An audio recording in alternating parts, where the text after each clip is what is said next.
Good evening, everybody. Welcome to this GForceTV Lite production of the OSCAAR and Super Late Model program from Sunset Speedway on Sunday night. I'm Clinton Jeffrey. Along with me is Brendan Doherty, who called the races live, and we got him here with us. Brendan, take it away with the lineup. Here we go. First qualifying heat race for the Queenston Chevrolet OSCAAR Modified Tour lined up, starting on pole the B10 machine out of Hampton, Ontario by way of the HAK Race Shop. It's the crowd pleaser Telly Boston, the London Recreational Racing Concord Automotive. Quick fire starters number B10 is outside. Let's do the 11 of Norm Newman. Newman out of Kincardine, Ontario, the family Funland West Shore Brick and Jackson Construction Ride. Mike Hardy in the 20 is Sault Ste. Marie, Ontario, the Millie's Mini Mart 20 machine. The 99 is former OSCAAR Modified Tour champion Big Luke Janak out of Fort McNichol, Ontario, driving for car owner Alan Lowndes, the TSS Stop Shops Juvenil's Family Movers OTD Building Supplies 99 machine.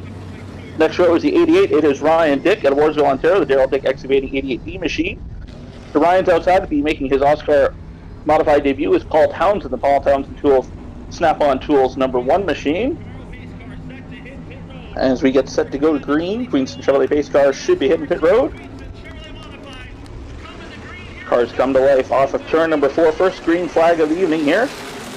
Paulson gets the jump on the inside. Norm Newman falls in line behind him. Janak up on the outside. That's going to allow Mike Hardy to work the bottom side of the racetrack up to third. Here comes Newman now to the inside of Paulson. The London Recreational Racing B10 machine up on the high side. Newman trying to work the bottom in that number 11 machine, unable to make the run happen off of turn number 4. Down in turn 1, Paulson stays up on the high side of the racetrack, unable to clear Newman. Here comes the 99 Janak, still working the high side of the racetrack, trying to take third away from Mike Hardy. Part of the Flawless Roofing Surplus Furniture and Mattress Warehouse number 20 machine. So holding top on the bottom side of the racetrack. Janak took the entirety of the 2019 season, or 2020 season off, and is coming back for his first race in 2021. We'll see what the former champion can do here in qualifying heat number 1, working the high side of the racetrack, trying to take third spot away from Mike Hardy. Janak goes up the racetrack, going to lose a lot of ground, and that's going to open the door for the 51 machine of Dale Reinhardt out of Shelburne, the Roy Foss Thornhill number 51 machine. He slides up to fourth now ahead of Luke Janak. The 99 car struggling now, coming off of turn number 4, going to lose more ground. Now under pressure from the 88 of Ryan Dick.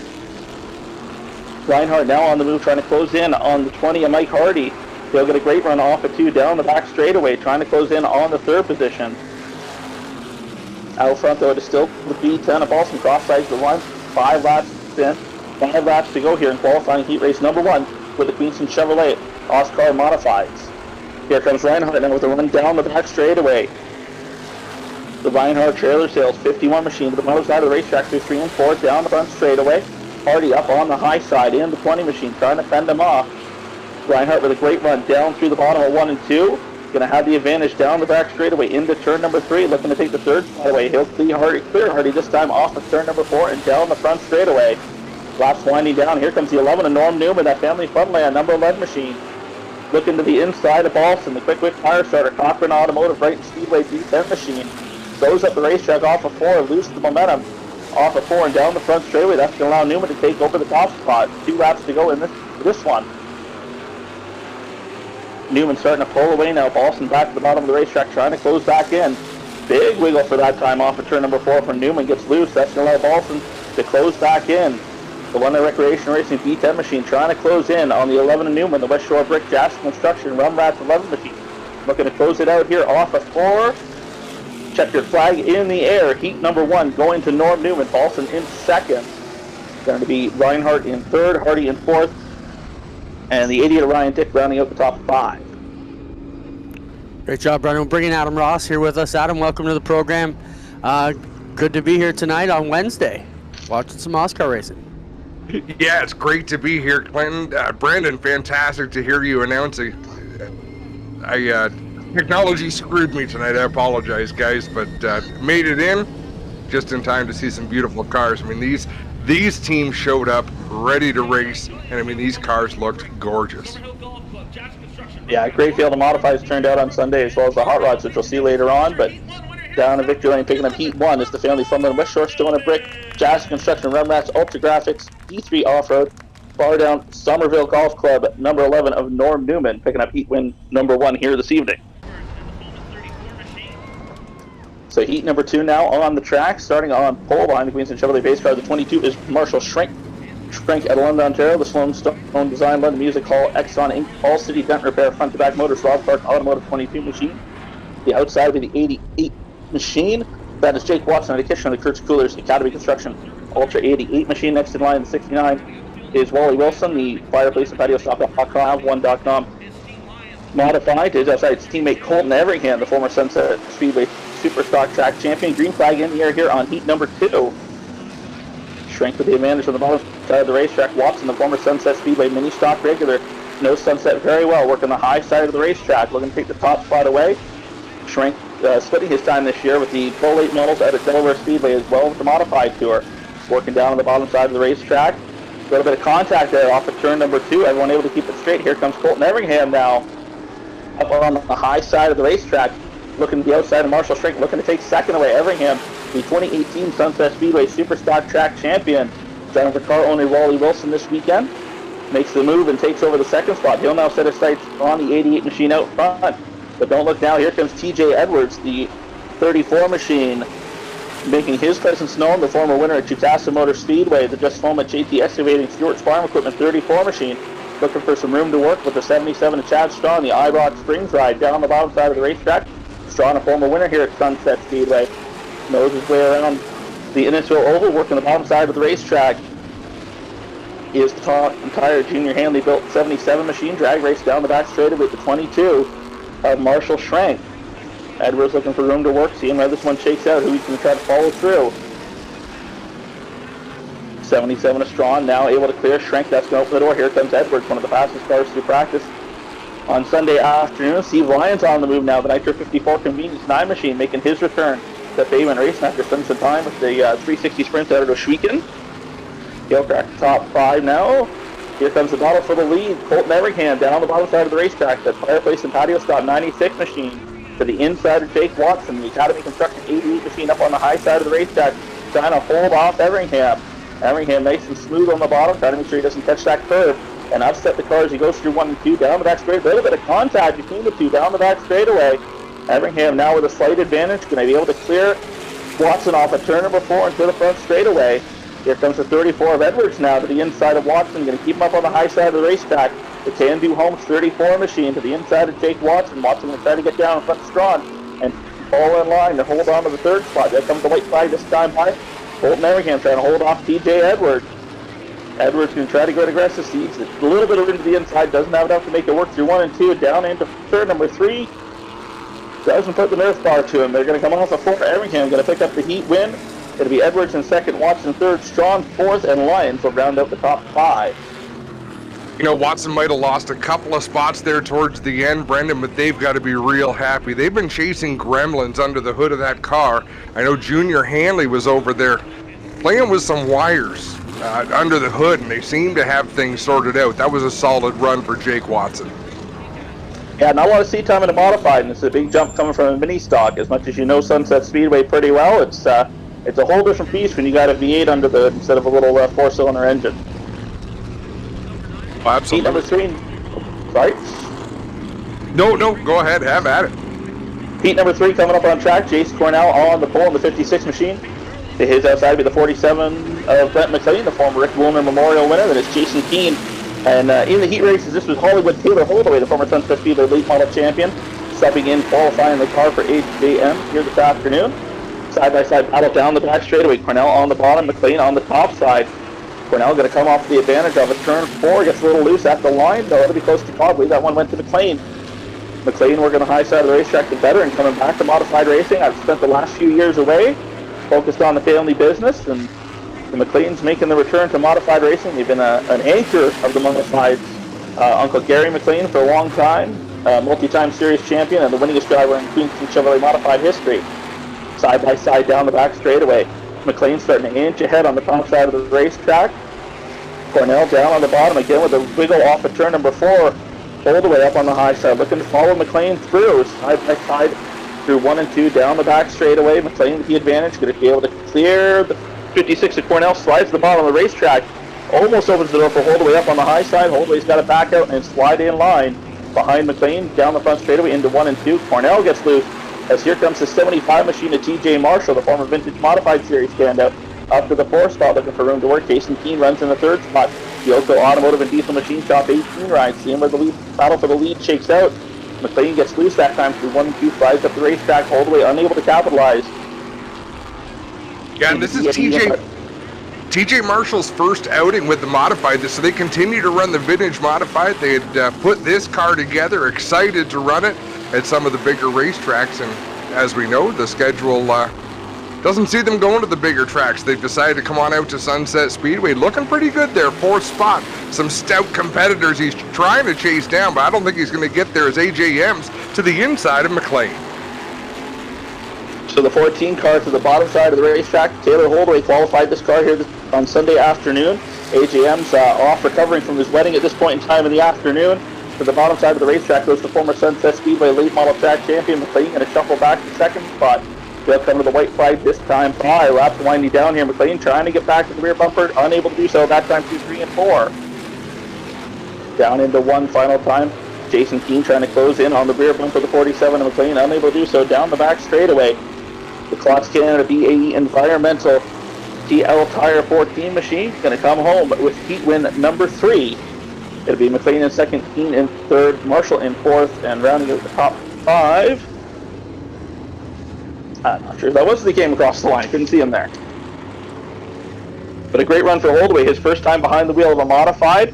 As far as I know, he only had practice in the afternoon, and that's all the seat time he's had behind the wheel of a modified. I mean, Holdaway knows Sunset very well, which is always a big help when you're coming back to your home track. But Holdaway's actually spent a little bit of time out of the car. Had been focusing on his program across the other side of the border down in the States. And obviously with COVID-19 and the border being closed, it's been a bit of an idle sit for Holdaway. Ontario Outlaw Super Late Models on track now for their qualifying heat race. Starting on pole, the 22 machine is multi-time Super Late Model Series champion, the Lite Tropical Gem 22 machine at Glenn Watson. Watson's outside the 64B machine, the Burroughs Light Racing entry is Travis Chris Burroughs. Green flag underway. 29 machine is Sean Grossman, the SMG Motorsports Nova Race Engines GTA Race Designs 29 machine slides up to 2nd. Todd Campbell, the former Sunset Speedway late model track champion, gets loose in the 07 Campbell Sanitation Stable 1 Remax 07 machine. Trying to look to the inside of Burroughs for the 3rd spot. Out front, though, Glenn Watson so far, the rival Office Solutions Norcom Supply 22 machine. Trying to hold off Sean Grossman, the driver to North Miami, Florida. Multi-time feature winner in both the late model and super late models here at Sunset Speedway is Grossman, and we got trouble. Around goes the 17 of Gary Pax of the TJ Memories 17 machine. A little bit of contact with Ethan Cornier, the Simcoe Barge and Brake Wall Canadian Car Care 51 machine. I'll see Passer facing the wrong way coming off of turn 4. You know, we sometimes forget how powerful these race cars are, but man, oh man, do they make some steam coming down the straightaways. And that's the hard part with these cars is you really have to manage your tires and not burn them up. But you have so much horsepower to work with, it's very hard to do. Green flag back in the air. Watson gets the jump down the bottom side of the racetrack. The TSS Top Shop's red line signs. The Farrell 22 machine jumps out, lead Grossman to 2nd. Here comes Todd Campbell now to the outside of Chris Burroughs, looking to take over the 3rd spot. Here's Pastor looking to rebound after facing the wrong way, looking to the outside of Burroughs for the 3rd spot. Let's have 4th spot break, unable to make that happen so far. Campbell fighting a very loose race car in the 07 machine. Yeah, Campbell getting plenty squirty there. He's kept that a 3-car race for 3rd. He took over that spot, and then all of a sudden that car's a real handful as we got him side by side for the lead. Here comes Sean Grossman, the Nova Racing Engines 29 machine, powers out down the back straightaway.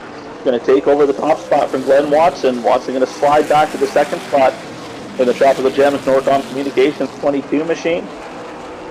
Here comes Gary Passer now to the outside of Todd Campbell, the Devil and the Remax 07 machine, trying to hold on to the spot down the bottom side of the racetrack. Gary Passer very strong up on the high side. Going to get that spot at the line. At least if they pass the mark, we'll see if Campbell can fire back to 1-2, unable to do so. The Campbell Sanitation 07 machine slides back to the fourth spot. But out front, Sean Grossman pulling away from Glenn Watson, that FMT Motorsports 29 machine, prepared by Flying Ryan Kimball here this afternoon. Just pulling away and almost a straightaway lead already over the 22 of Watson with 3 laps to go at the line. Yeah, Grossman looking great out front here. He's been holed up in the United States, so fantastic to see him north of the border here competing this weekend, and that car seems to be to his liking so far. Yeah, the Seneca race chassis, they've been working with McCall Racing Enterprises, being unable to get that car across the border, so they called Terry Seneca. They've been able to get the blessing to go out to McCall's and help them prepare with Mike McCall and the boys out in London, and they got that 29 machine rolling here this afternoon. Out front by a mile right now. The only visual on the track is Todd Campbell trying to get back to Gary Passer for the third spot. Everyone else spread out at the moment. White flag in here that time by. You'll see it here as we pan back to Grossman. Again, almost a straightaway ahead. Grossman just pedaling at this point, saving tires, saving what he can for the feature later on this evening. So Grossman with the win. Watson comes home second. It'll be Gary Passer in third, Todd Campbell fourth, and Burrows rounding out the top 5. So Grossman going to forego victory lane, going to head right off the track and get back to work on that car for the second round of qualifying. Heat race number 2 for the Ontario Outlaw Super Late Models. John Cadman Jr. on pole. The Bristol Motors RV 71 machine to his outside. That should be the 27 of Mike Wilkinson, the RGC Sport 27 machine. Wilkinson driver car owner Roy Pastor, the Sunset Speedway Limited Late Model regular, former top 5 finisher of points here at Sunset. Going to slide into second. This Cadman going to pull away with the brand new Junior Hanley build from the off-season. Derek Capriccio, another Sunset Speedway feature winner in the late model division, battling with Dustin Jackson, the 61 machine. That's for the third spot. Both drivers get all sorts of side days off before. And Jackson going to come away with the third spot. Capriccio back to fourth. Mike Miller rounds out the top 5 at the moment. The Gibbs Action Sport 71 machine. 73 machine, sorry. Out front, the Power Sports Link Financing Pro Battery 71 machine of Cadman just pulling away. But here comes the 61 of Jackson now, all over the rear bumper of the 27 of Mike Wilkinson, looking for some room to work for the bottom side of the racetrack. Here comes the 598 Wardlaw Heating and Cooling 61 machine. He gets his nose to the inside, but can't quite get the power down. I was impressed at Flamborough Speedway in the APC Series race. Dustin got mixed up in an incident early, had their nose ripped right off the race car. Managed to stay on the lead lap the whole day, so fun to watch him run a super late model here, getting out of his late model just a couple weeks ago. They seem to have a full arsenal of equipment at their disposal. And a long haul for them too, coming all the way from Sault Ste. Marie, so 3 trips and 4 weeks, I believe it is. They've been out to Delaware, all the way out of London, and back again for Flamborough for round 2 with the APC and the late models, and now here at Sunset on it was a Sunday afternoon in the super late model, so a very busy team putting a lot of miles on the state. Looking pretty sporty here as he races the inside. It's hard to pin your car down to the bottom here, still get the throttle down, but he's doing a nice job and keeping it clean. And that's the key for all these divisions here at Sunset, is the outside is the preferred spot to be. It allows you to run up to the wall or pinch down the guy on the inside and try to force him to put the power down. When they do put the power down, it's very hard to do without spinning those tires and getting loose. You can see Wilkinson, a veteran of Sunset Speedway, knows his way around very well, just nice and smooth on the high side of the racetrack, giving Jackson plenty of room down on the bottom side, but Jackson just unable to put the power down and take advantage of the open racetrack. Chris Hawkins doing a great job. That's the camera operator we're working with here today, and he always finds the action on the track and focuses on it as the white flag flies. And you can see how far Cadman out over a straightaway advantage over the battle for second. And there it is, the Bristol Motors RV, our Power Sports Link Financing Pro Battery 71 machine, coming home with a dominating win here in heat number 2. These drivers not wasting a lot of time stretching their legs, figuring things out. I know Cadman did a lot of testing over the last year and a half, but not a competitive lap on the track. It's a lot different when they drop the green flag and there's 6 or 7 other cars around you.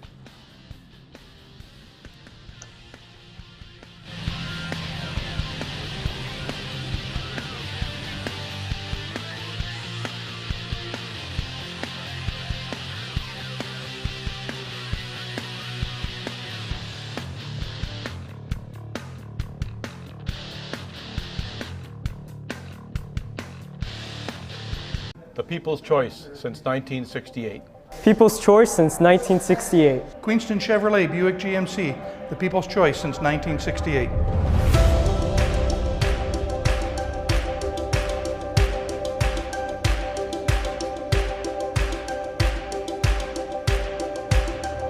Hey guys, my name is Jose and welcome to Queenston Chevrolet Buick GMC. Today I want to talk to you about what makes us stand out and apart from other GM dealerships. So we're family owned and operated since 1968. In those years, we've been actively involved in our community through numerous endeavors. We're also a proud member of the Hamilton Chamber of Commerce. So our GM dealership has won multiple awards throughout the years for sales, parts, and service. So as a thank you to our customers, we have a loyalty rewards program. So any expense that you do at our dealerships will get you points and money. The points you can unlock rewards with, so like details, you get free gift cards once in a while as well. The money you can save up and use for the purchase of your next vehicle. Also, if you show the cards at our local merchants that are partnered with our program, you will get discounts like at Montana's or Turtle Jack's. You get exclusive discounts and promotions. Additionally, we also have a very large lot and inventory, lots of trim levels, lots of colors for you to choose your perfect vehicle. Thank you. Remember to visit us online on QueenstonChev.com or come say hi in person at our dealership so we can show you why we have been the people's choice since 1968.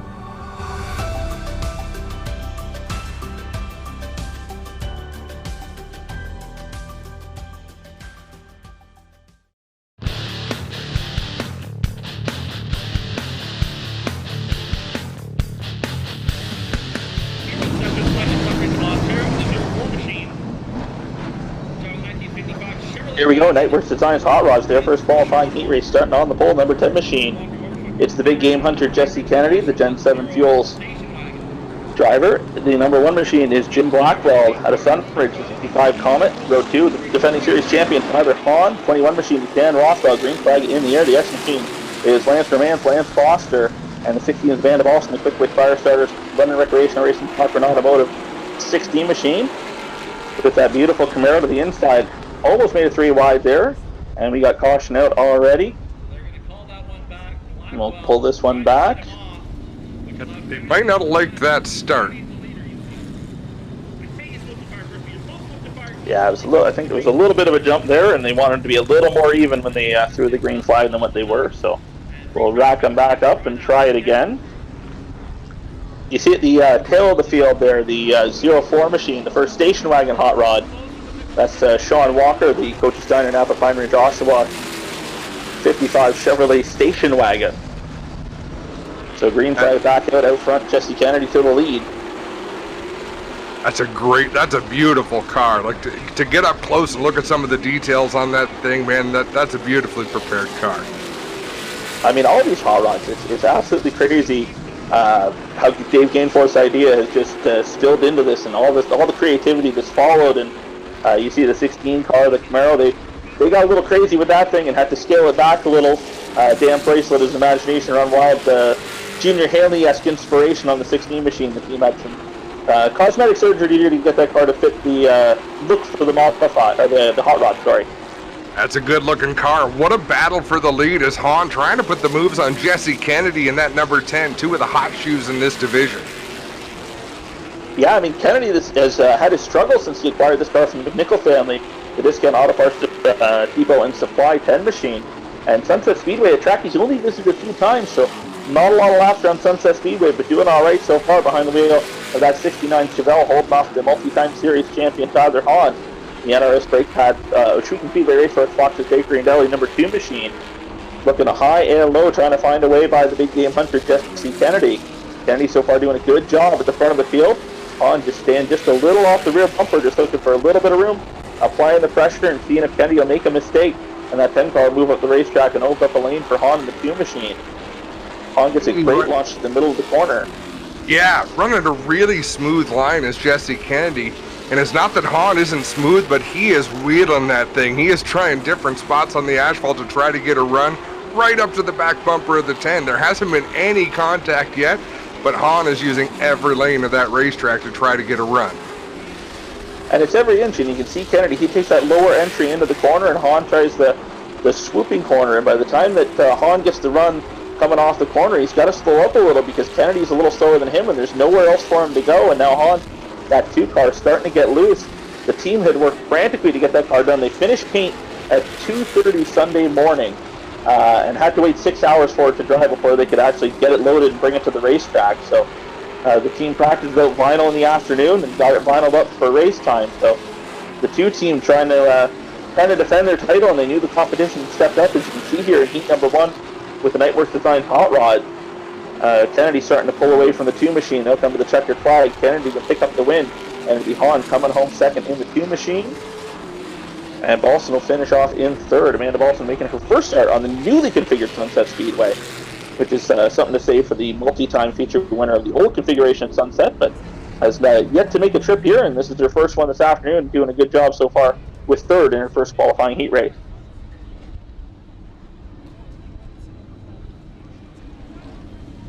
So Kennedy going to pull down to victory lane, the Discount Auto Parts Depot and Supply Gen 7 Fuels Kennedy's Corner Store number 10 machine. Heat number 2 on track for the Nightworks Designs hot rods, starting on pole the 00. That is Trevor Thompson, 71 Camaro for Al Meyer, Hervey and Swiss Chalet. Road Roots Brewing Company also aboard that Camaro.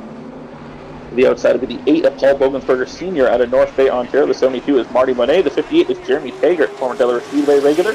47W. That is Kyle Federley in the AMC Rambler that he acquired from Stompin' Tom Walters in the off-season. So a great battle for the lead here. Looking to make it 3 wide. Marty Monet down at the bottom of the racetrack. Has to slide back in line. Trevor Thompson gets the run on the high side. Bogensberger Jr. going to stay up top. That's going to open the door for Marty. Down on the bottom, here comes the He Slips Ford Mustang down on the bottom side of the racetrack. Then Arnold Automotive 72 machine looking for the top spot. The inside of the 00 machine of Trevor Thompson has to back out a little, get sideways off the 4. Here comes Federley now, the mini stock regular at the Peterborough Speedway now, has spent some time behind the wheel of the super stock. Looking good so far in that 47W machine. Up to the 3rd spot, Bogensberger Sr. back to 4th. Nobody getting on the bottom. Yeah, nobody getting away in this heat is Marty. Oh, big loose in the 72. That almost cost him there, but he was able to save it. Only lost that 1 position to Federley, working the outside to perfection. Yeah, Federley just nice and smooth up high, not doing anything crazy. Just giving lots of room down on the bottom, just running his lane, keeping the momentum wound up. Gets a little bit loose there off of turn number 2. That almost opened the door for Monet to make a little contact there. Monet's seen it coming and back to the bottom side of the racetrack. Bogensberger Sr. looking to make it 3 wide. He'll back out down into turn number 1.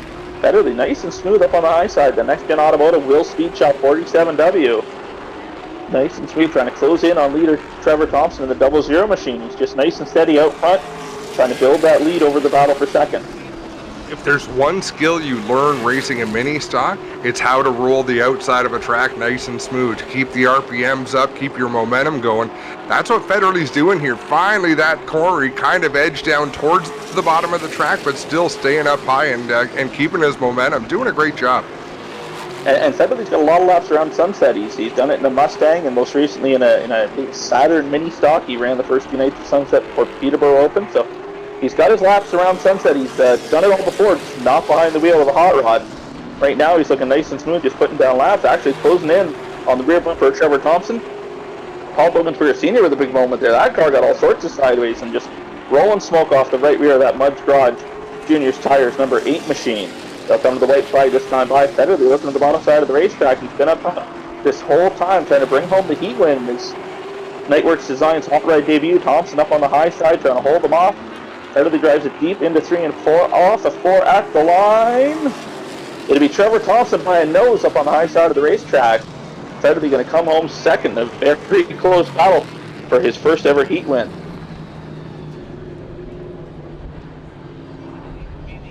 So good job for Thompson. I believe Thompson's first ever visit to Sunset as well. He hadn't run here prior with the hot rods, so the former late model regular at Barney Speedway, or now Full Throttle Motor Speedway. Heat number 3 now on track for the hot rods. The Nightworks designed hot rods. Starting on pole, the 55 is Dave Waite, making the long haul up the 401 from Ottawa, the former Sunset Speedway and Peterborough Limited late model regular. Just outside is the 9 machine. That's Cole Weber the former late model regular out of Full Throttle Motor Speedway. The 6 is Rob Bromley. The 137 is Steve Making. The 99 is Jamie Adams. 03 is Gary Hanna. Green flag in the air to close out the first round of qualifying with the Nightworks Designs OSCAAR Hot Rods. Steve Book squeezing 3 wide up the middle, trying to crack into the top 5, and he does so. Bold move by Steve Book. Refractory and Removal Services Studebaker Hawk, one of the faster cars with the Hot Rod series, trying to make short work at the back of the field and get as far forward as he can to get a good qualifying spot for the future later on this evening. One of Ontario's great racing families. They go back for decades, always with the same paint scheme. It's great to see the Books at the track. Yeah, Book ran that Camaro for a very long time. It's like a Thunder car, an Enduro car, a V8 stock at Delaware, and was able to upgrade once the Hot Rods came along and hung the Studebaker Hawk body, which is one of the most unique bodies you'll see out there. Sure is, as he heads to the outside trying to make some more moves. This will put him up to the 4th spot if he's able to make this pass. Doing a great job up on the high side. Dave Waite down on the bottom. I believe this is Waite's first visit to the newly configured Sunset. What is his old limited late model with a new body on it. Book now trying to close in on the 6 of Rob Bromley, driving for car owner Peter Shatanis. That beautifully prepared AMC Javelin. Holds on to the 2nd spot. Yeah, that was the 3rd spot, sorry, the Book just picked up. I missed one of his passes there, as now he's working on 2nd. He'll look to the outside. Looks to the outside now, looking for the crossover move. Tried to look to the bottom side of Bromley. Bromley going down to defend the bottom now, which might be what Book wants. If he traps him down on the bottom, and that's all he needs, just gets that nose to the outside corner to the 6 of Bromley. And here comes the 47 of Book. The Lafarge Refractory Removal Services Studebaker Hawk up to the high side of the racetrack. When did you ever think you'd see a Studebaker Hawk and an AMC Javelin battling it out on a quarter-mile oval? It's fantastic. Just rolls off the tongue, too, doesn't it? The sponsors and the make and model of the car, that's a tongue twister. It keeps it interesting, that's for sure. Laps winding down here in the final qualifying heat race for the first round of qualifying for the Nightworks Designs Hot Rods. Out front, though, it is all Cole Weaver in that number 9 machine, making his debut in that AMC Rambler. He'll pick up the white flag this time by the former late model regular out at the Full Throttle Motor Speedway, making a statement here with his first career heat win in the Hot Rods. Down the back straightaway, final time into 3 off of 4. He'll see the checkered flag to pick up the heat win here in heat number 3. And it'll be Book coming home in 2nd, and Bromley around out the top 3. Nice clean qualifying races for all these divisions. What do we have? A spin, I think, and that's about it. That's what you like to see. And I mean, you got to remember, for all of these guys, it's their guys and girls, I should say, it's their first race of the year. You know, this is the kickoff for OSCAAR. They've had to delay everything like every other track did with the COVID lockdowns and stuff, but to see them back out, and here we go with qualifying round number 2 for the Queenston Chevrolet Modified Tour, starting up on the number 9 machine. That is Steve Lyons, the Nitro 54 Creative Edge Science and Graphics 9 machine days outside. That will be the 77 of Kevin Strong. Yeah, the iBox Ring 77 machine. So the 9 of Lyons, that car, a former super late model campaigned by John Cadman Jr., was in his previous life a Jeff Hanley build, has been converted over by Junior Hanley during the off season. And Steve Lyons put a lot of the work in getting that number 9 machine prepped for his return to pavement racing after spending some time on the dirt every weekend. Steve is such a good pavement racer. I mean, he's good on the dirt, but you can see that it's not natural to him. On the pavement, this is like a fish back in water. He knows exactly what to do with these cars. And a great move by Strawn there. The Taunton Tire iBox Ring 77 machine with the crossover move down to the bottom side of the racetrack, trying to take the top spot away. Lyons very strong. That Ackland's Insurance number 9 machine up on the high side of the racetrack. Strong with a great run through the bottom of 1 and 2. The Lyons with the momentum will have the edge at the end of the back straightaway, and a big moment there. Strong gets all sorts of side races 3 and 4. Does a great job of collecting that car and not taking Steve Lyons with him, but now he's under pressure from the 88 of Ryan Dick. The Darrell Dick Excavating 88D machine at the bottom side of the racetrack with 77 of Strawn.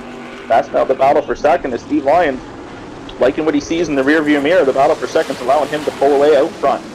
And a battle it is. Kelly Balson as well on the B10 trying to find some racing room. Jake Watson back there in the 88, and that's what Colton Everingham.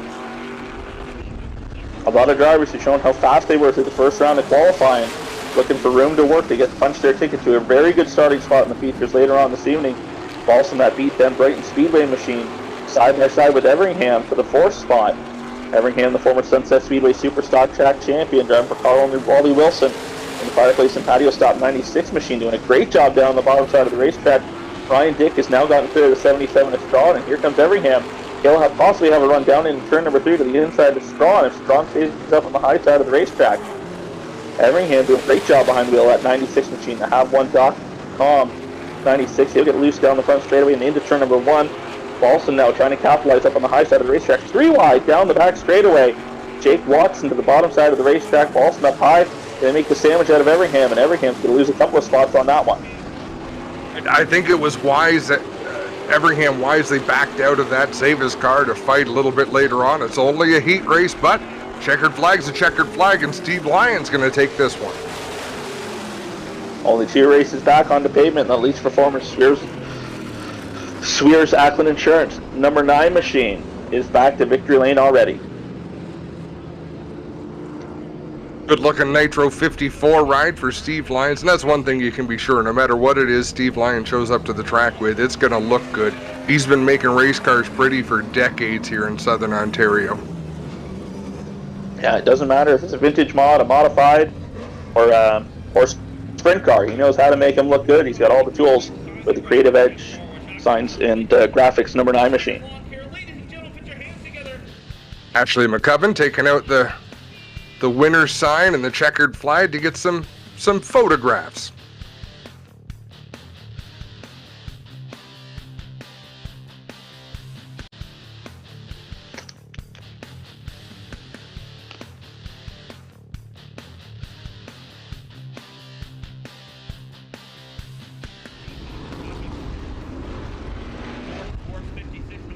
Qualifying heat race number 5 for the Nightworks Designs Creative Queenston Chevrolet Modified Tour. Starting on flip lift, the 52 machine, the Bombers Industrial Ride. The real deal Jeff Walt, driver car owner Mark Gordon. To his outside the 34 is TJ Edwards. The Just Foam at Can-Do Homes 34 machine. 18 is Jason Keane. The Oakville Automotive and Diesel Machine Shop Ride. And then there's the 69 of Wally Wilson. And the Fireplace and Patio Shop 69 machine, green flag in the air. Qualifying heat race number 5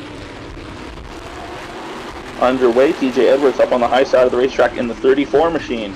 And a power up lead, little bit of contact.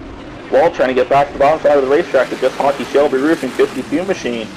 Both drivers able to keep it straight that time off 4 and down the front straightaway. Edwards going to come away with the lead. Walt now back to second.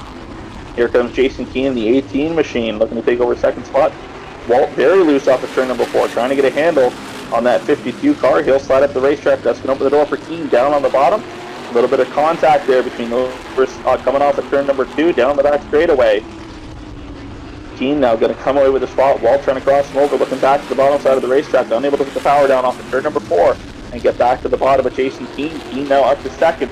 Going to see if he can close in on the leader, TJ Edwards, in that 34 machine. Yeah, Keane, another driver to come out of the Vintage Modified Series. So we got a couple of them in the field. Well, a few. Steve Lyons, TJ Marshall, Jason Keane.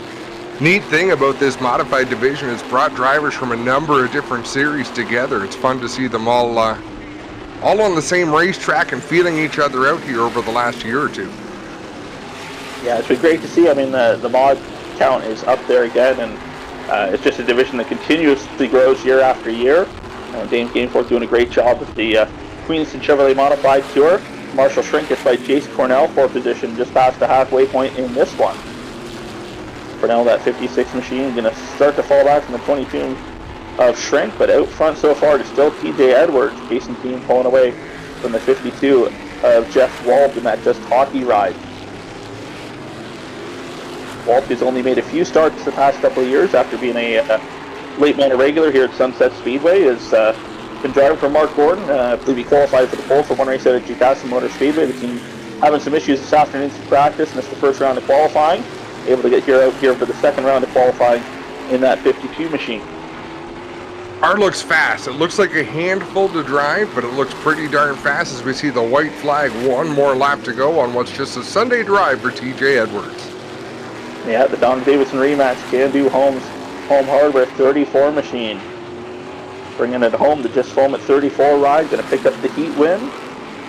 Going to punch his ticket to a good starting spot in the feature. Keen for second, Walt in third. They'll round out the top three, Shrink fourth to close out this heat race. That'll be heat race number 5, so one more to go for qualifying here for the Queenston Chevrolet Modified Tour.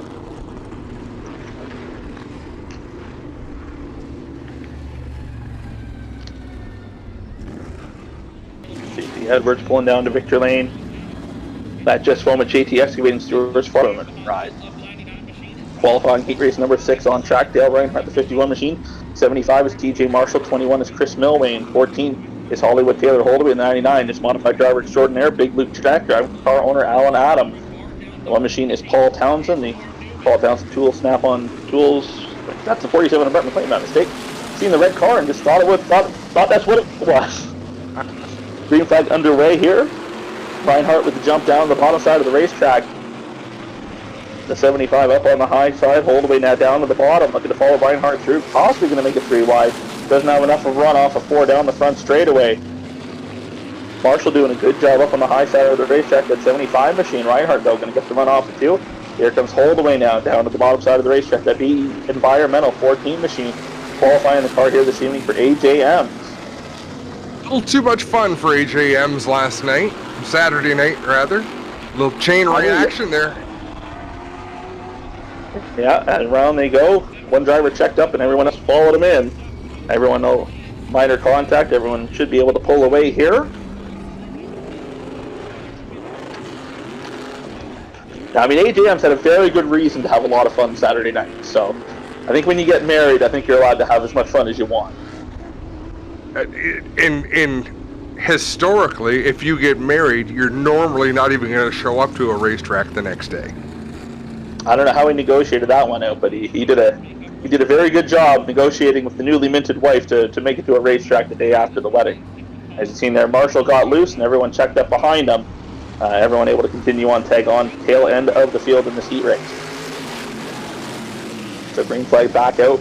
Dale Reinhardt with the jump. The Roy Foss Thornhill STR Plumbing 51 machine down the bottom of the racetrack. He'll go to the lead. The 14 Hollywood Taylor Holdaway, the BE Environmental Fox Canada 14 machine, going to go to second. TJ Marshall now back to third. Holdaway going to try to reel in the 51 of Dale Reinhardt, the driver out of Shelburne, Ontario. Basically a home race for him, just down the road on Highway 89. A couple of about 20-30 minutes from sunset. Reinhardt's car is always pretty sporty in this OSCAAR modified division. AJM's the same. I mean, 2 drivers that have been in the series for a little while, and they're always racing towards the front. Yeah, Ems is a former series champion, and Reinhardt, a multi-time feature winner with the series. Reinhardt still looking for that first win at Sunset, but he got a few wins at Flamborough. Is pretty much step everywhere he goes with that 51 machine. So we'll see what he can do here to close out qualifying for the Chevrolet Modified Tour.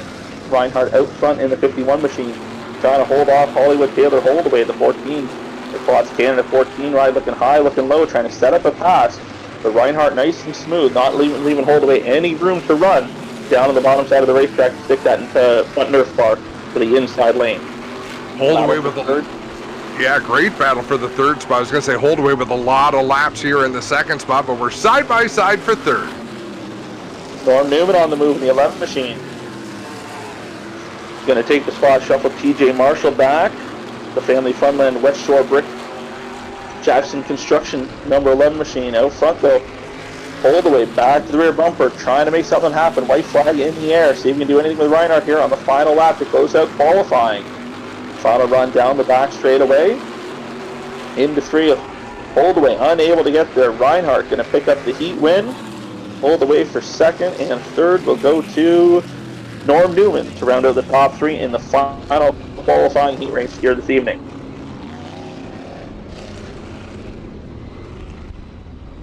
So I think that's something you can hang your cap on when you're able to hold off Taylor Holdaway, the former Sunset late model track champion, multi-time feature winner here at Sunset. So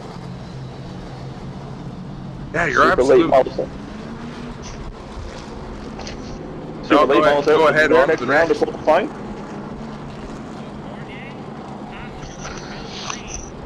So to be Ethan Cornier, the 51 machine, the Simcoe Barge and Brake Wall ride, the former Sunset Speedway Super Stock regular, with Gary Passer up on the outside. Passer back to the 17 number on the side of that ride, the car number he started with back here at Sunset in 1986. So Passer going back a few years to pull the number back out. He'll side-by-side battle on the high side. Gary Passer under pressure from Ethan Cornier.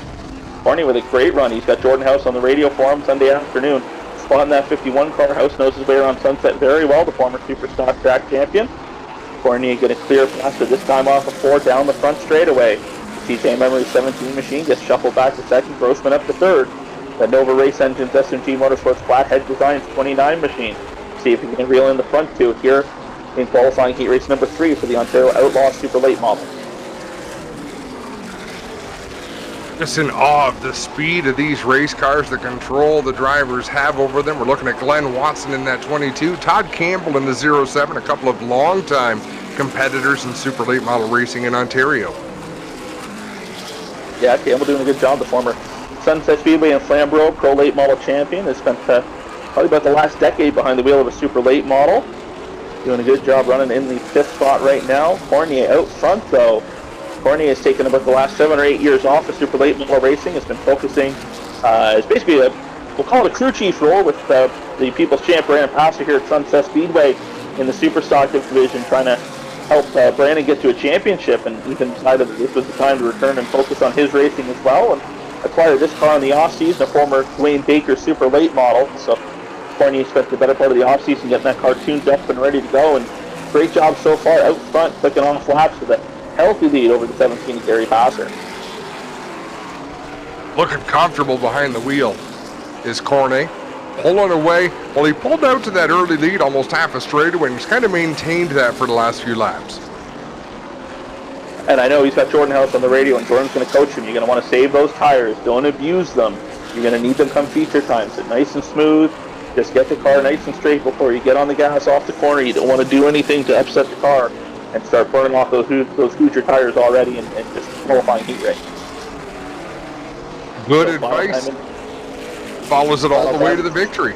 Sorry. Yeah, off of 4. That's all right. The Simcoe Barge and Brake Wall Canadian Car Care 51 machine going to pick up the win.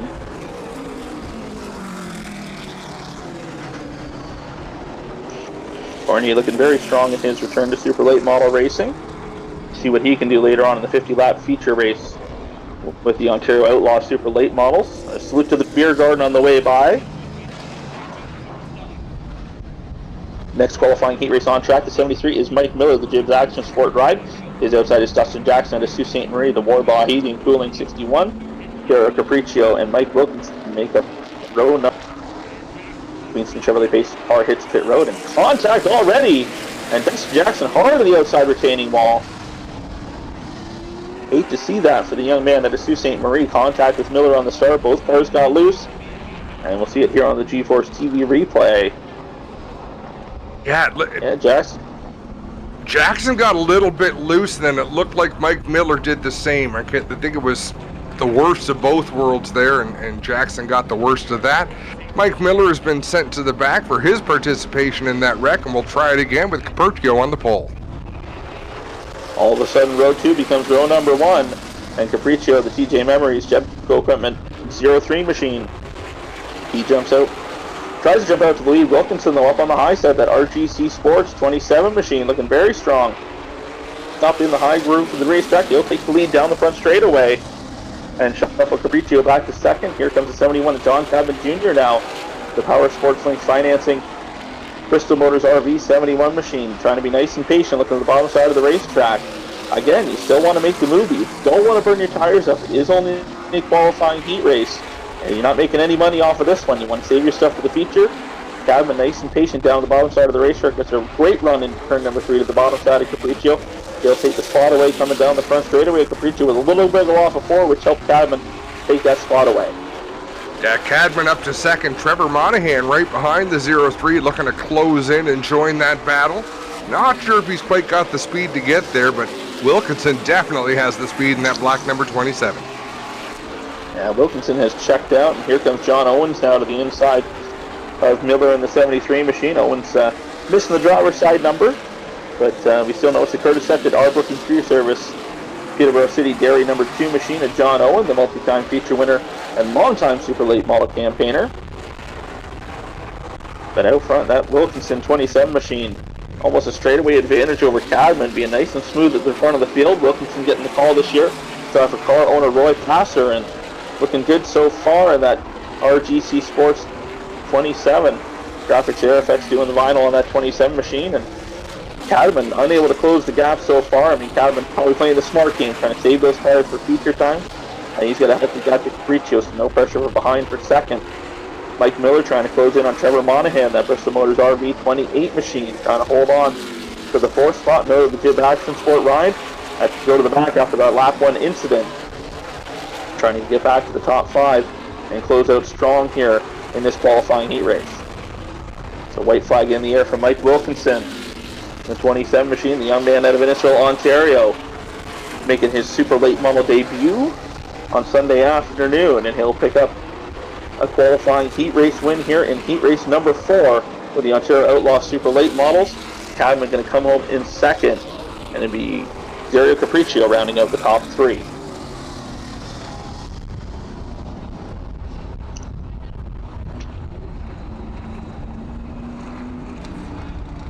There you see Mike Wilkinson, the RGC Sports 27 machine. Great run for him. Hot Rod's back up to close out qualifying for them.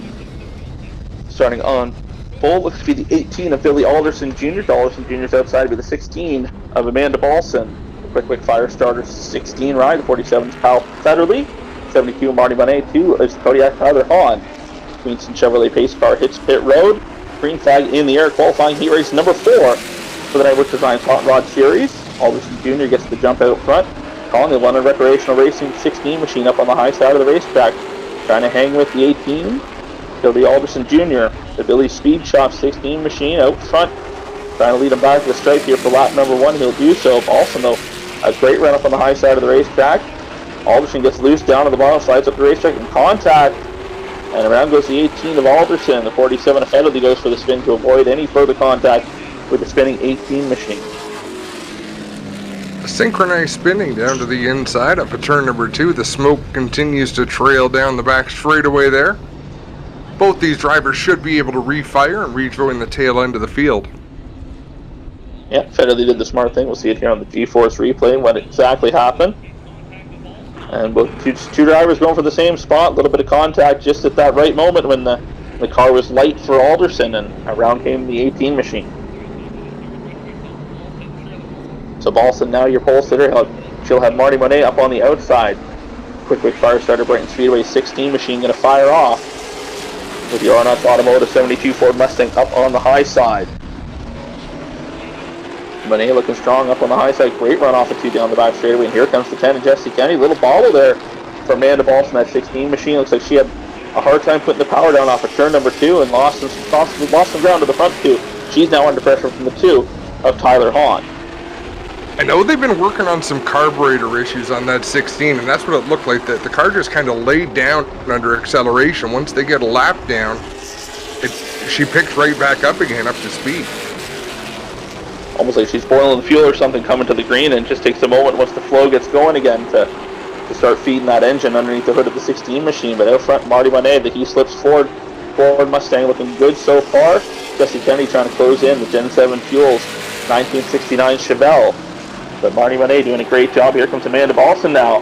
The quick fire starter, Brighton Speedway 16 machine down on the bottom side of the racetrack, looking to the inside of Jesse Kennedy. The Kennedy's Corner Store 10 machine up the racetrack. Great battle for the second spot. And here comes Tyler Hall looking to take advantage and see what lane he's going to go. And see if the NRS brake pads number 2 machine can crack the top 3. Some veteran racers here, Amanda Balson, Jesse Kennedy. Kennedy doing his best to pinch Amanda down, just give her that bottom line. And Amanda just inching a little bit further with every corner. Finally, she gets clear of the 10 car. Doesn't come up in front of Jesse Kennedy. Kept the outside lane open. I believe, yep, she comes up here out of turn number 4 and completes the pass after about 3 laps of working. And Tyler Hahn taking a look to the inside, the Fox's Bakery and Deli 2 machine with a great run off of 2 down the back straightaway. Trying to take the third spot away from Kennedy while he's up on the high side of the racetrack. Great side-by-side battle on the former Barrie Speedway late model feature winner, former super late model campaigner turned multi-time Hot Rod Series champion. Looking to take the third spot away. Kennedy's trying to hold tough on the high side, trying to fire back, trying to make something happen. Hahn going to be able to clear him this time off the 4 down the front straightaway. Great battles for position. Hahn, Balson, Kennedy. But out in front, it's all... Now, I've always called him Marty Monetti, I think because I was a big Marty Jannetty wrestling fan. So, but Monet, I'm sure you're right. You've called more of his races than I have. He hasn't corrected me yet, so that's what we're going with. So the moment Marty stops me in the pits and says I'm doing it wrong, then I'll know for sure. But right now, I'm still good with Marty, so that works for me. Yeah, no, absolutely. That's, you kind of get to grandfather that, Brendan, after you've announced someone a certain way for long enough. That's just how it is. So you've earned that for sure. I only announced him a couple of times at really more Cayuga Speedway, I think, with the Thunder Car division. The old Outlaw Thunder Cars back in the day when he had that nice looking Camaro. Exactly. The GLI Heathcliff Sport Arnott Automotive 72 machine down in Victory Lane.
And one more qualifying heat race now for the Nightworks Designs Hot Rod Series. Starting in pole to 26 is Dalen Martin. Stays outside is John Lavelle. The Dan Appliance Repair 87 machine. 99 is Jamie Adams. The Max ISP High Speed Internet 99 machine. 00 Trevor Thompson. The 55 is Dave Waite out of Ottawa. The D-Wood Construction and Renovations 55 Chevrolet. The 58 is Jeremy Taggart rounding out the field. Green flag in the air for this qualifying heat race for the Nightworks Design Series. Dalen Martin with a great jump in that 26 machine, going to jump the lead to Leslie Ford Mustang. Jumps the lead.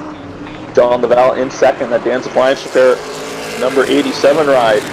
The 56 Ford Fairlane holds on to second. Trevor Thompson looking for room to work in that Chevrolet Camaro.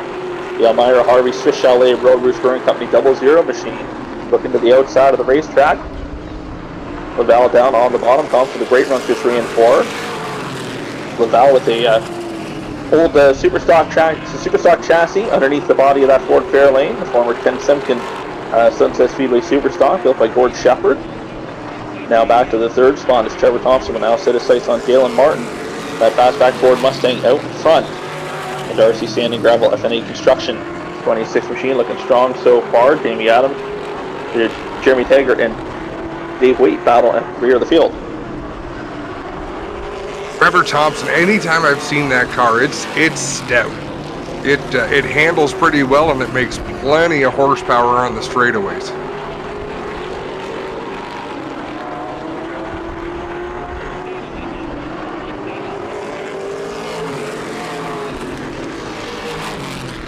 5 laps to go in this qualifying heat. Thompson still trying to reel in the leader, about 8-10 car lengths back is the 00, but plenty of laps still to go. It'll be 4 laps to go this time at the straight.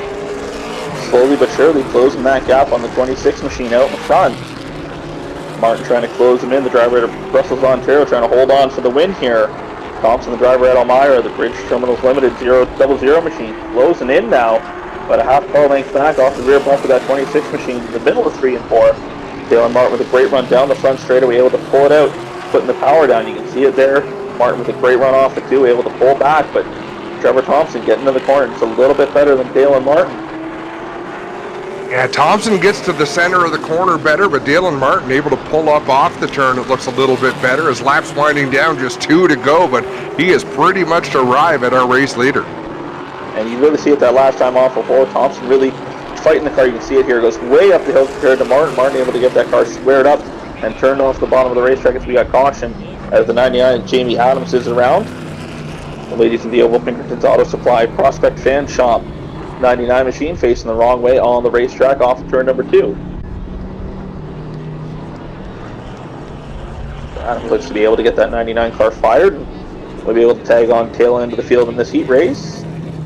We had, I believe, 1 lap to go there, so we'll likely go back to a green-white checkered finish. So once we reset the Fast City Race Race scoreboard, we'll go back to 2 laps to go in this qualifying heat race.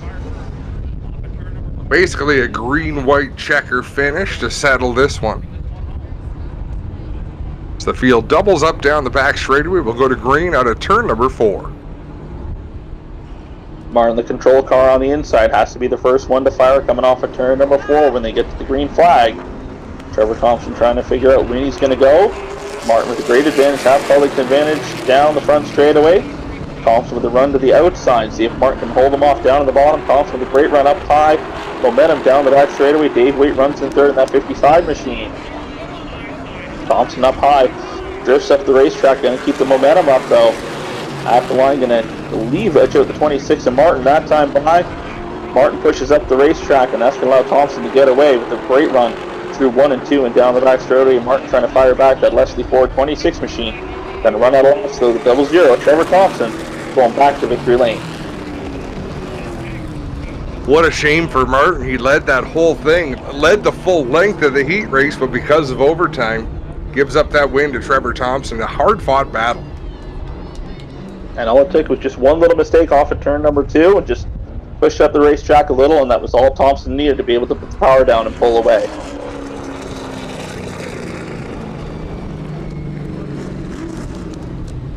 So Thompson going to pull down to victory lane. The Elmira Harvey Swiss LA Rollbridge Brewing Company Bridgeland Terminals Limited 00 machine, your heat winner in this one.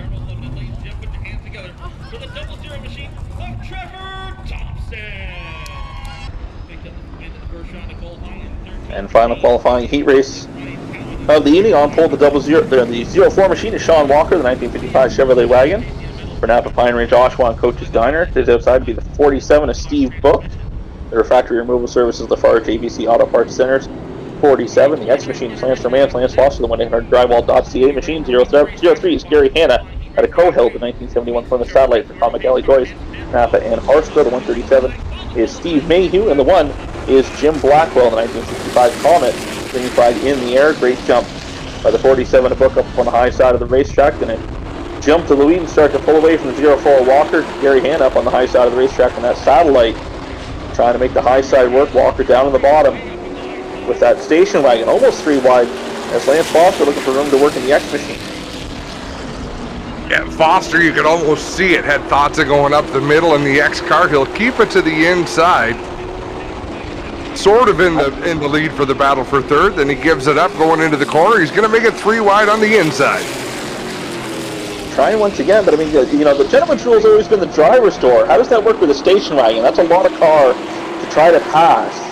You know, how far up do you have to be before you're on the inside of a station wagon, technically? I think gentlemen's rules apply for the entire heat races, but come feature time, the gloves got to come off. And there we go. Walker slides up the hill, locks up the front brakes that time into turn number 1, and trouble for the 04 machine. He slows down the back straightaway. Everyone able to split and avoid. So Gary Hanna in that 03 machine now up to second. Here comes the S machine of Foster down on the bottom side. The 1-800 drywall.ca Genco Equipment X machine, trying to take second away.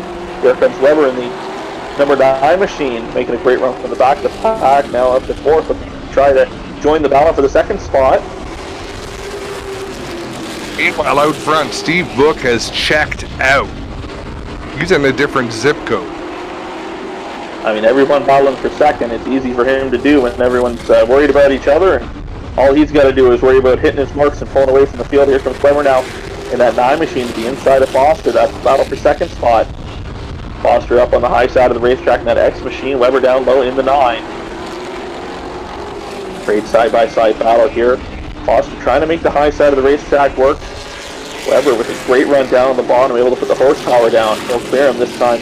Foster going to try to slide in line behind him, try to follow in the tire tracks of the 9 machine. But Weber already starting to pull away down the back straightaway. And Steve Book absolutely gone. Almost a half-track advantage in that 47 machine.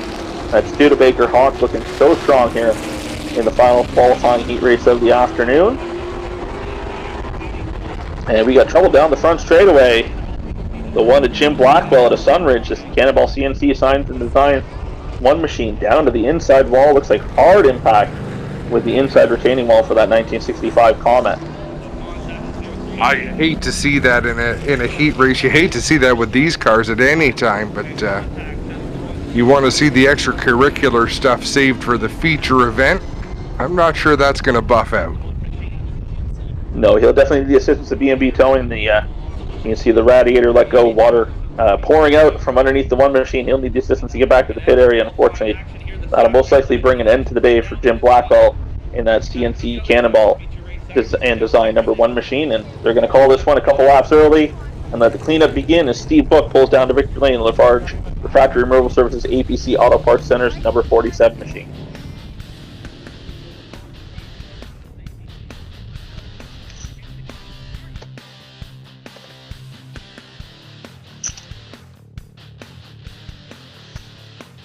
N4.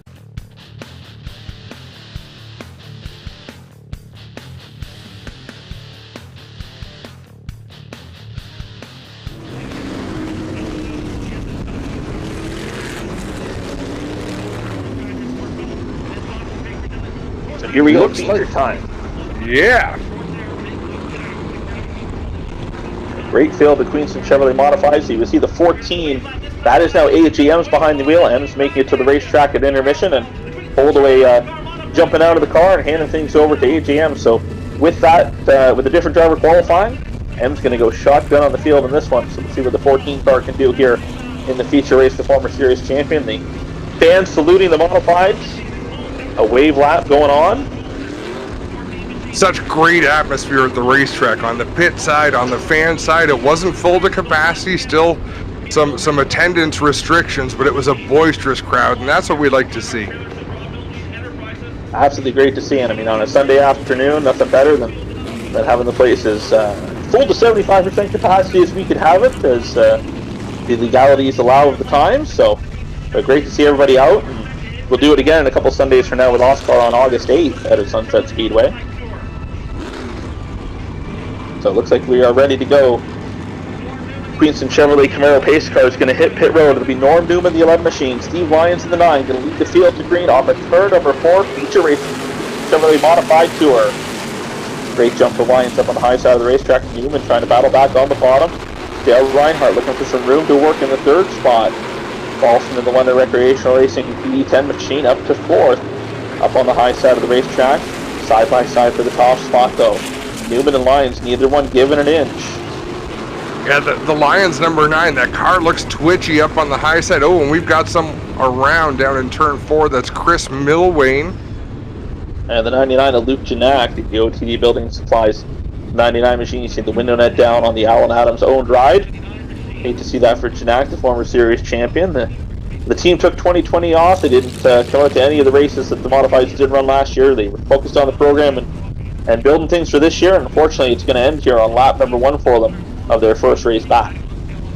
Milwing gets rolling once again. Looks like he'll be able to continue, but a tough way to end the day for Janak. That Alan Adams-led team, they'll be back. They'll rebound strong. They'll go back to the shop up at Aurelia and get working for Peterborough this Saturday night. Here we go, coming back to the green again. Newman on the bottom, Lions up on the high side of the racetrack. Green flag back in the air.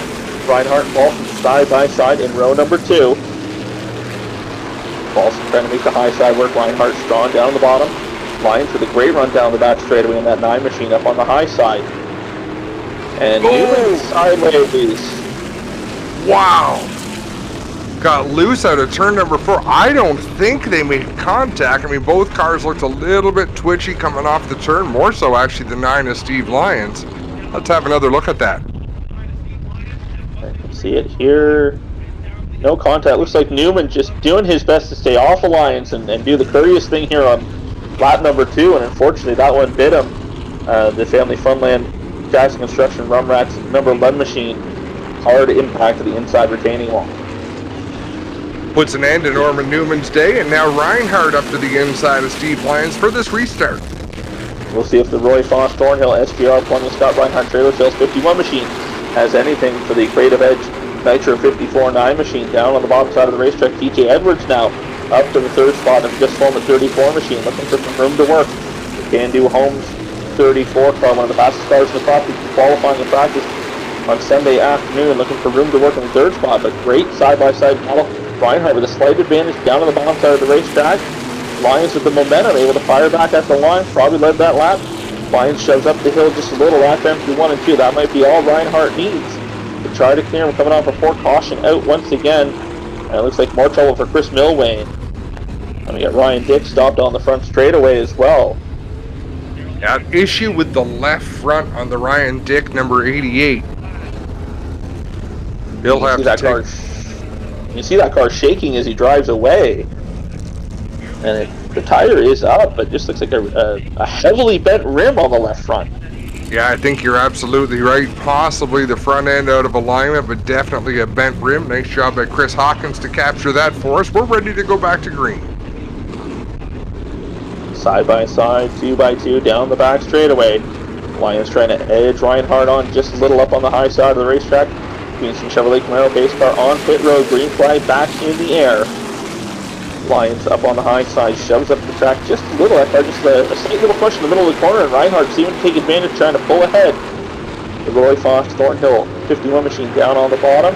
Back line though, the momentum on the high side for Lions. Creative Edge, Ackland Insurance number 9 machine. Starting to pull ahead. Here comes TJ Edwards back up to the 3rd spot. And Jason Keane in 4th now, the Oakville Automotive and Diesel Machine Shop 18 ride. The former vintage modified Security Standout up to 4th, looking for some room to work. Lions with a great run on the high side. Yeah, even with the side-by-side action for the lead, the top 4 have opened up a little bit of a gap over 5th spot, so they can kind of do battle amongst themselves. Once again, they fan out too wide at the front of the field, so TJ Edwards and Jason Keane just kind of hanging out, waiting to see what happens amongst the leaders. Again, I mean, 40 laps of distance. We're only 6 laps into this one, so you don't want to go too early and start trying to burn your stuff up when you might be needing it late in the run. Lions great up on the high side of the racetrack, almost able to clear Reinhardt that time off at 2.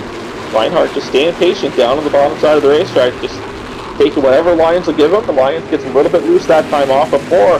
That'll open up the bottom for Reinhardt again to get that run and almost go back even. Lions starting to have trouble putting the power down off the corners just a little bit. Caution out once again. We got the 56 of Jace Cornell around. Turn 4 has been a troubled spot today. Most of our yellows, I dare say, happened between turn 4 and the entry to the front straightaway.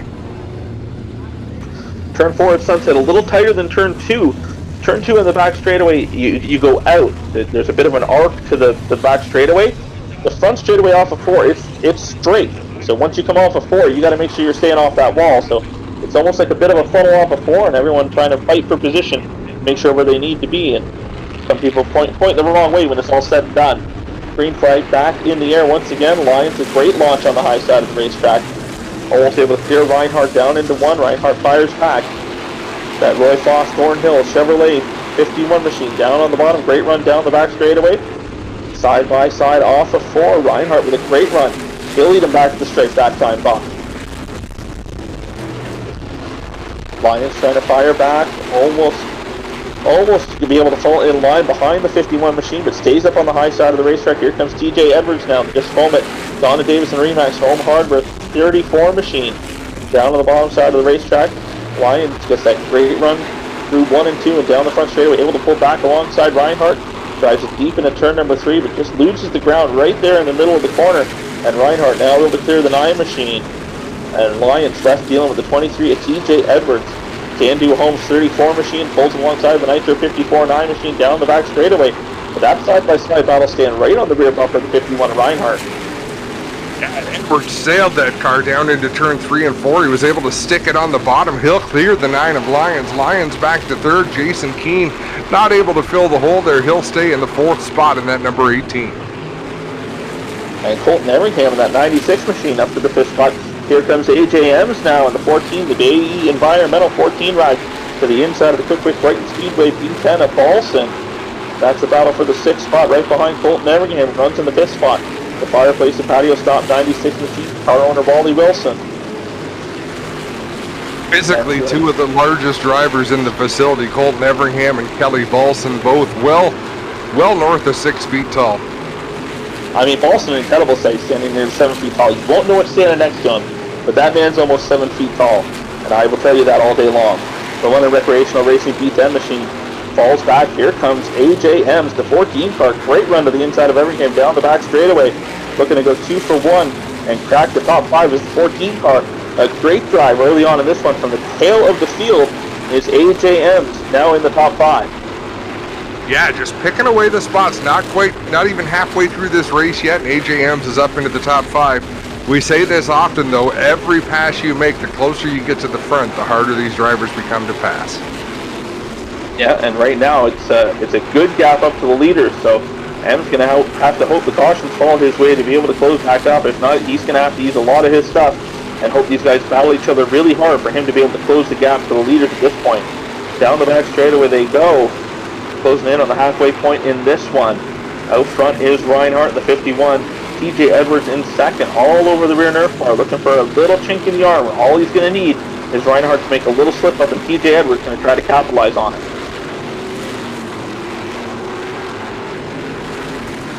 You see Reinhardt down the front straightaway, just nice and steady, trying to keep that car right around the bottom of the racetrack, not trying to make it loose off the corners, just not trying to give any room for TJ Edwards to take a look. Edwards going to slide back just a little, maybe trying to conserve his tires and stay about a car length back off the rear bumper of Reinhardt here, the midway portion of this race.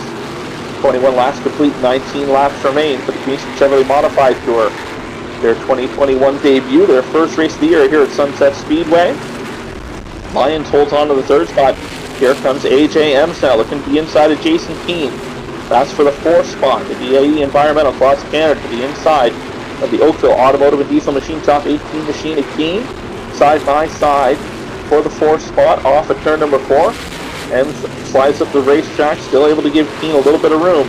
Trying to take away as much racetrack as he can and make as quick a work as he can to Keane to get to the 4th spot, so then he can start focusing on the 9 Alliance, that Nitro 54 Ackland's Insurance Creative Edge number 9 machine, nice and smooth at the front, nice and smooth ahead of AJ Ems. Ems now able to clear Keane and try to close the gap. As you see, Reinhardt is starting to pull away just a little from TJ Edwards, almost a 2 car length advantage at the front of the field. Reinhardt nice and smooth. And that's Reinhardt Trailer Sales, Roy Foss Thornhill SGR 51 machine. Edwards starting to fall back just a little in that 34 car. Gets a great run through into turn number 3 that time, trying to close the gap back up. Reinhardt looked a little better through the traffic than TJ Edwards. Edwards looks like he's having to work really hard to keep pace with Reinhardt, where Reinhardt just looks like he's hitting his marks. That car is doing exactly what he wants it to do. We're going to get in that portion of the race now where the tires go away, and here comes the 14 of AJ Ems to the inside of Lions. Lions going to try to use the lap car pick to hold on to the spot down into turn number 3. They come up on Wally Wilson, and Ems has to lift and get on the brakes hard as Steve Lyons pulls a great move in that Nitro 54 number 9 machine to use the lap car of Wally Wilson to his advantage to hold on to the 3rd spot and keep AJ Ems behind him for now in that BAE Environmental number 14 ride. KG veteran. Yeah, KG veteran Steve Lyons. I think it might have been a moot point because I think AJ Ems is just too strong. But Steve Lyons did manage to fend him off for a couple laps there, but Ems goes by on the inside. Yeah, Ems wasted little time after that lap of traffic to make the move and 10 to go with the line that time by, so laps winding down up to third now. Almost a straightaway behind the battle for the lead. As we pan back to that, TJ Edwards now, but a couple car lengths back from Reinhardt. Reinhardt's going to have to deal with traffic. It looks like he's coming up on the one machine of Paul Pound. Paul Pound from Tool Snap-on Tools number one machine. To the next car, they put a lap down. You see Jake Watson hit that road. The Academy Construction 88 ride down pit road to the attention of the crew here late in the going. Lap traffic getting out of the way. Jace Cornell moves up the racetrack. They'll allow Reinhardt and TJ Edwards to go by. Gets out of the way. Great courtesy move. Letting these leaders battle it out. Yeah, very sportsmanlike, and again, I'm so impressed with the way Dale Reinhardt's timing this lap traffic, the moves he's making. He's really made it difficult on TJ Edwards to close any ground. Although Reinhardt moves up the racetrack there to 3 and 4, and that opens the door. Here comes Edwards now. They just foam at Can-Do Homes 34 machine all over the rear Nerf car. Bumper to bumper, off at 2, down the back straightaway. Edwards seems to have found his footing here with about 6 laps to go. They come to 5 to go at the line. And Edwards going to try to make the run to the inside. Almost contact that time off of turn number 2. Reinhardt nice and smooth. They're going to come up on more lap traffic. Edwards starting to get aggressive, starting to dial it up just a little. Reinhardt gets sideways that time off of 4, trying to put the power down. Yeah, grabs a little bit of steering wheel there. The car getting light in the back end, but the laps closing down. Just 3 to go this time when they get across the stripe, and some lap traffic going to make things even more exciting. They come up on the 47 of Brent McLean. Reinhardt now up to the high side of the racetrack. Edwards with a great run. He's going to stay at the bottom, trying to go to the bottom side of the lap traffic. Brent McLean pulls over, lets your leaders go high. Edwards with a great move, getting back up high and able to fall in line behind Reinhardt. 2 laps to go, down into turn number 1. See Edwards and contact. Around goes Reinhardt in the 51 machine. Wow, the smoke show in turn number 2. Reinhardt lighting up those tires. And he looks to be on a mission here. And we'll go to the GForceTV replay. Just right in a spot in the corner where the back end's light already, trying to put the power down. A little bit of contact there between Edwards and Reinhardt. Reinhardt coming up to express his displeasure. A exchange of pleasantries over that one, but you can see Edwards, just as he got into the corner, it's like he got in too hot. It's almost like a wheel hop. You can see the back end of that car step out, and unfortunately he had nowhere to go but forward when he let off the brake to try to let that car correct itself. And just the slightest of touch at the wrong time sent Reinhardt around, and unfortunately for the two of them, they're going to the tail of the longest line. Oh, what a shame. A great race driven by both of these drivers. And you know who that's going to hand things over to? That's right. AJM's from the tail of the field. He got up to third, and now he's sitting in the catbird seat, going to take over the the top spot with Steve Lyons now going to restart to his outside. EJ Edwards taking the 34 to pit lane. I don't know if he was sent there by officials. Either way, the crew seems surprised to see him. I mean, it might just be the smart move, even with, even if you don't think you made any contact, you're going to the back anyway, so you might as well come down pit road to the attention of the crew, just have a go over, have a look at the car, make sure everything's where it needs to be before you go back out and try to close this one out. And actually, PJ Edwards going to climb from the car. Yeah, not too animated, for reading body language. Looks disappointed, but nothing too visible there. But let's end this one out. AJM's on the high side, Steve Lyons on the inside. Ems with a great launch into turn number 3. Able to get the jump on Lyons. He'll clear him down into turn number 1. Lyons the second. Here comes Paulson now. The Quick London Recreational Racing Cochrane Automotive B10 machine up on the high side of the racetrack. Paulson spent the majority of the race at the tail end of the top 5. Now making a great run here up on the high side of the racetrack when it counts for the outside of Lyons. Making the extreme outside work. I don't know that he can close in on AJM's, but a great run for Paulson. Final time off of 4. Checkered flag in the air. Ems with the win. Paulson for second. Going to be Lyons in third. Going to be Keane and Everingham rounding out the top 5. So great show run. From worst to first, he slows down to salute the beer gardens. Maybe he wanted one to go, I'm not sure. Well, M's going to pull down to victory lane. And he'll get up out of the car. I got a trophy for you, sir. Look, we'll just try to look up here. Will be on GForce or not? The camera's up there. AJ, man, how hard was it to come through the field with this 14 car? Holy smokes, man. That was a heck of a race. I don't even know what to say right now, to be honest with you.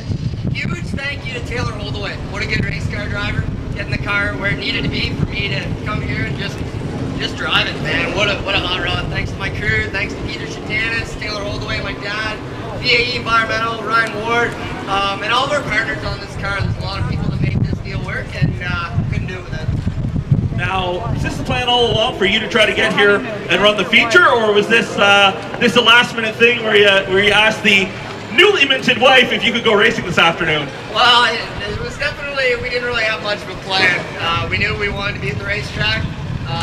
Last night, I will say, we did stay up pretty late, so I was really happy to have Taylor here. But I'm sure we'll make up and we'll be able to celebrate tonight.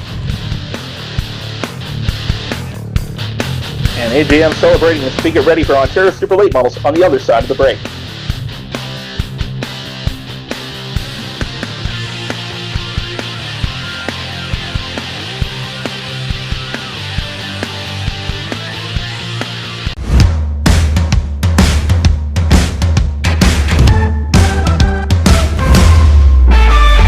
Hey guys, Jose here at Queenston Chevrolet Buick GMC in our service department. Welcome back to our car care series.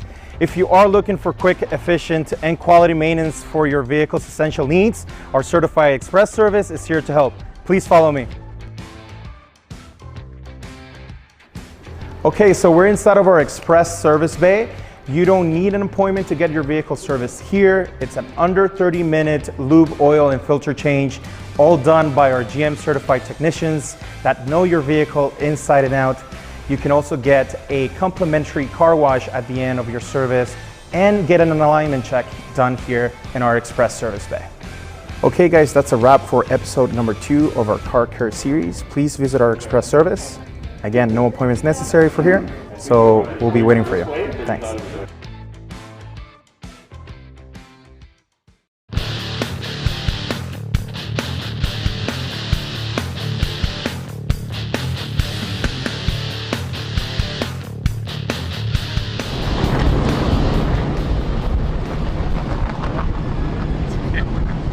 Here we go, Ontario Outlaw Super Late models with the wave lap. Starting on pole, the 07 machine, that's Todd Campbell to Guelph, Ontario, the Campbell Sanitation, Deb Olin to Remax. 07 machine is outside, it'll be the 51 of Ethan Cornier out of Innisfil, the Simcoe Barge Great Wall Canadian Car Care, Red Line Signs and Apparel, 51. Next row in line would be the 03 of Dario Capriccio. Then it would be Capriccio's outside, the 22 of Glenn Watson, the Line X Car Care. Tropical Gems Norcom Communications 22 ride. Field going to be given the white flag this time by, get ready to set fire the 17. The TJ Memories ride is Gary Passer. No, looks like trouble here. The 22 of Glenn Watson pulling out a line. The TSS Top Shops 22 machine looks to be having trouble getting that car running. Watson slows the field, goes by. We'll see what happens here. Watson going to try to get that car to pit road. Very, very slowly is the Race 2A.ca 22 machine.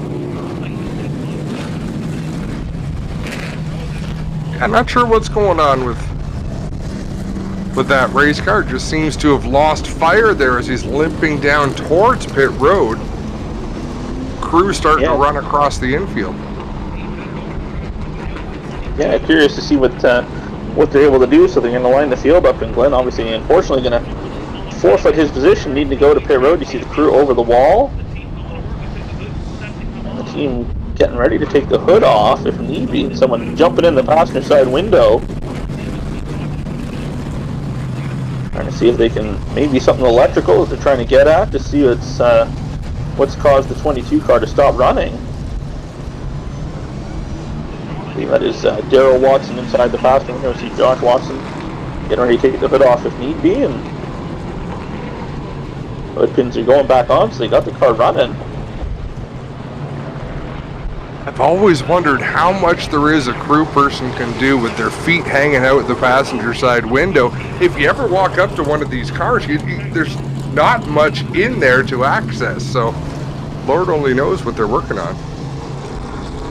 Yeah, I mean, like, usually all there is the MSD box in there, so there's not too much to work with, so they must feel that something electrical is wrong with the 22, and they're just trying to check all the wires. Obviously, out of reach of gun walks, I mean, strapped into the car, and now trouble for Trevor Monahan, the 28 machine, the Bristol Motors RV ride, our owner Al McLean, has come to a stop down in turn 2, so not a good start here with the super late models. Everyone having issues under the pace laps.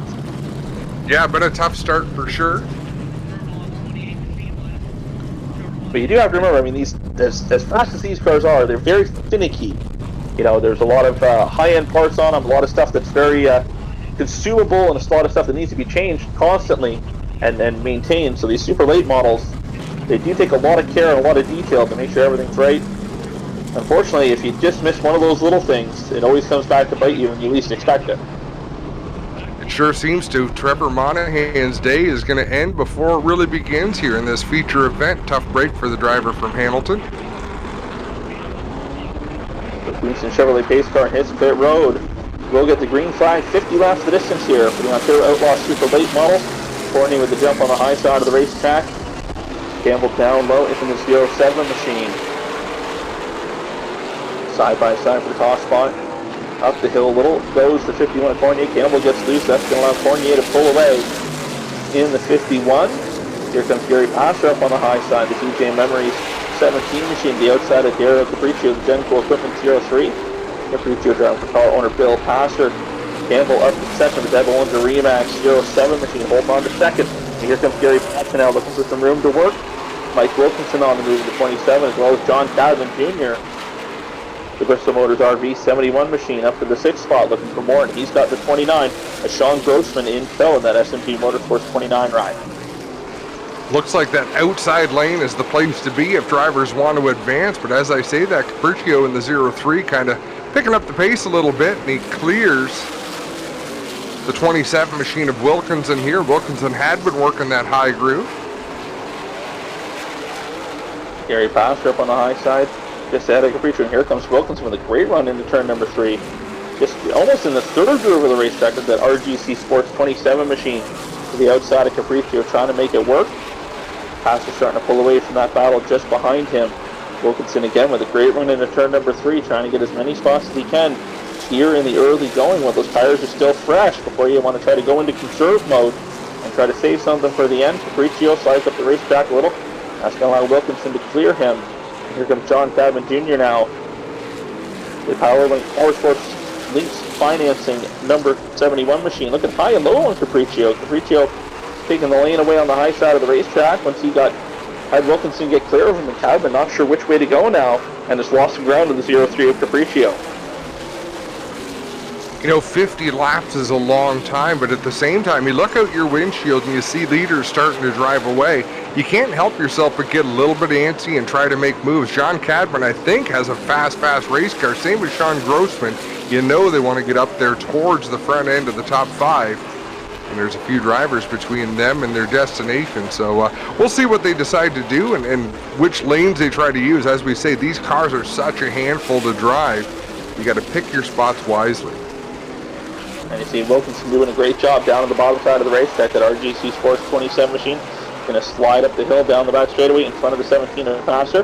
He'll now set his sights on the 07 of Todd Campbell, who runs in the 2nd spot. Wilkinson with a great run in his super late model debut up to 3rd. A Sunfest Speedway limited late model regular. Cadman now to the inside of Capriccio.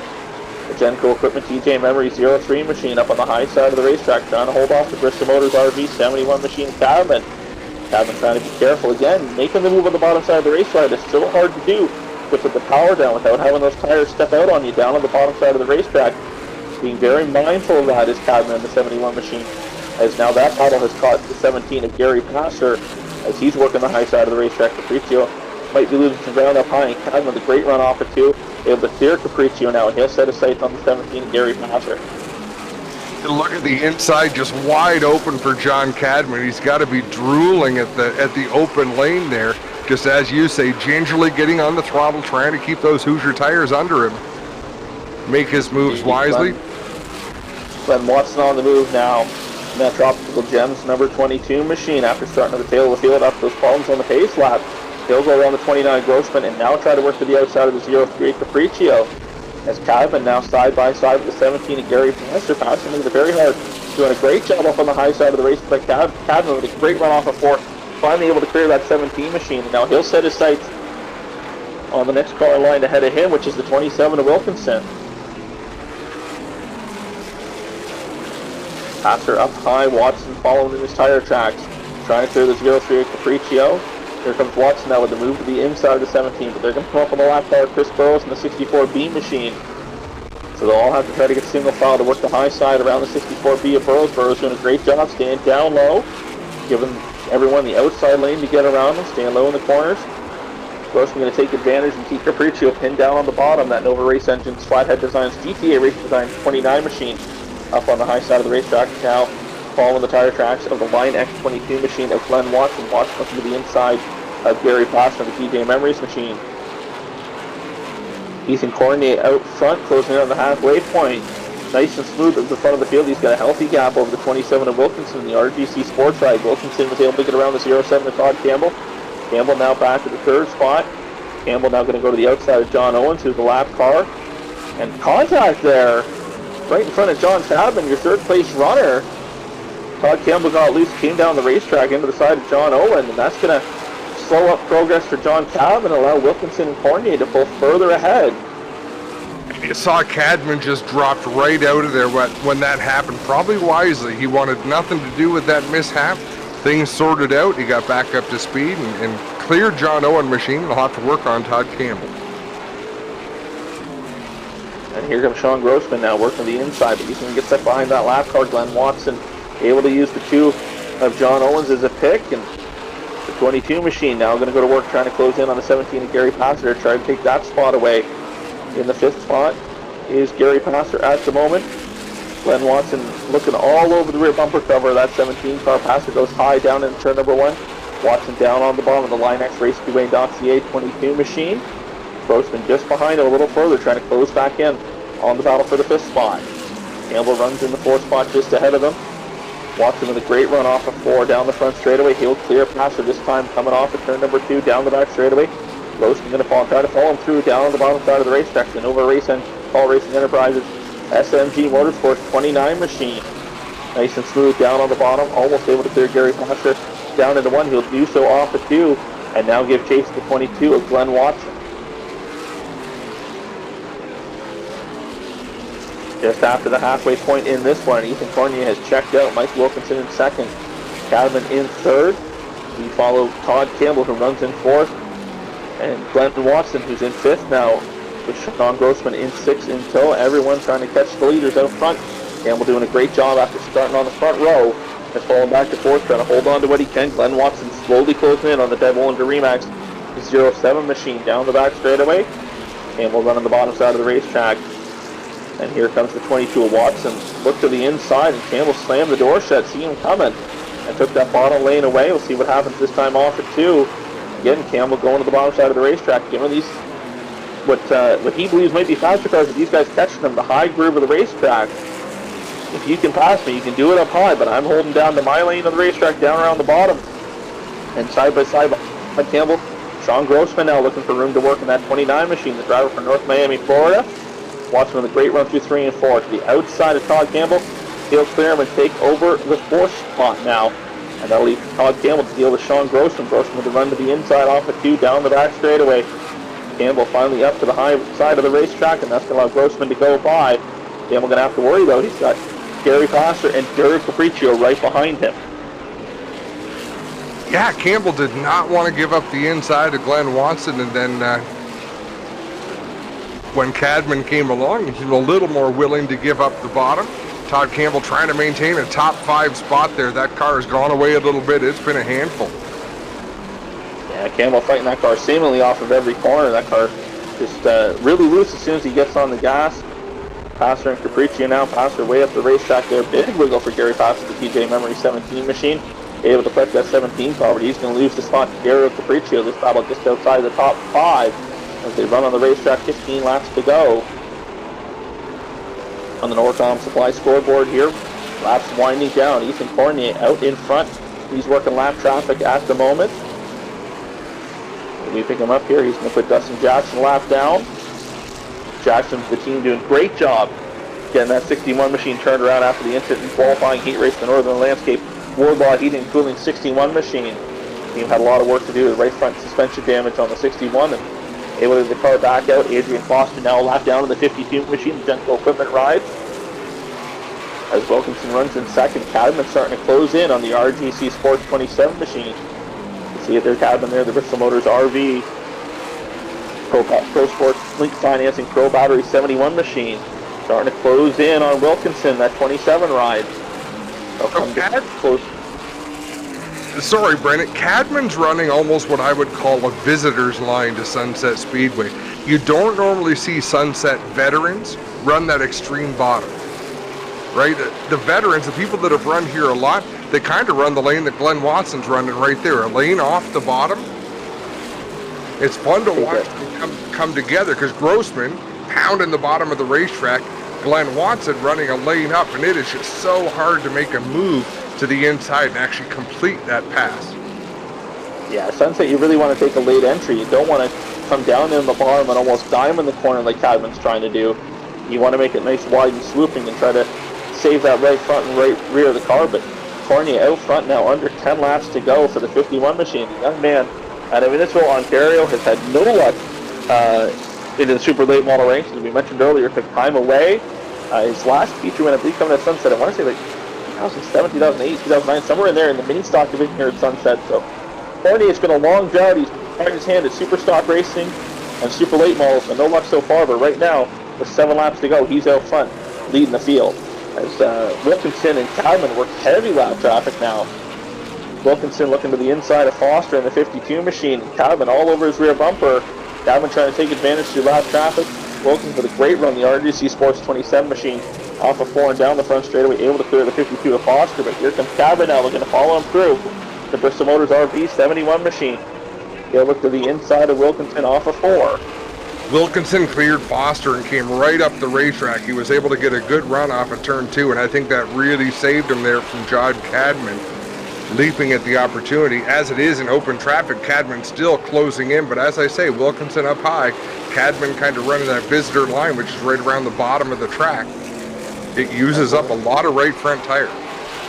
Wilkinson, the long-time Sunset Limited late model regular, knows his way around, is very comfortable up on the high side, keeping the momentum up and trying to put as little wheel in it as he can. And the less wheel you put in it, the easier it is to put the power down coming off the corner. So you see that Wilkinson there gets the run, able to pull away from the 71 of Cadman down the back straightaway. Coming to popsicle sticks at the line. Ethan Cornier out in front in the 51 machine. Absolutely dominating this one. We see him come into frame here, coming to get the white flag this time by, looking for his first career super late model win. The 51 of Ethan Cornier, the Canadian car care, Central Barge and Freight Ball 51 machine, down the back straightaway, final time. 50 laps in the books, off of 4, double checkered flags in the air. It'll be Cornier with the win. Wilkinson going to come home second, and Cadman will round out the podium.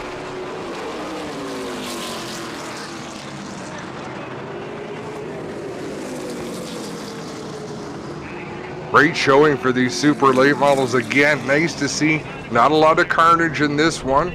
There's a big variation in speed from the fastest cars to the slower cars, and everyone played nice, and a solid win for Cornier.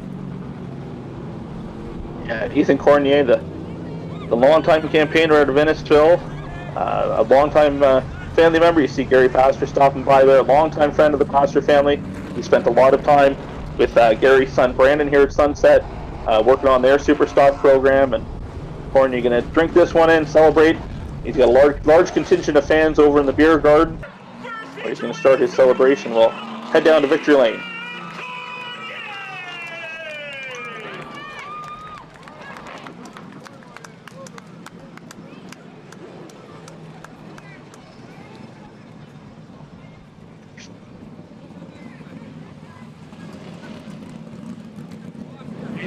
everyone down in here. Everyone. Hugs all around.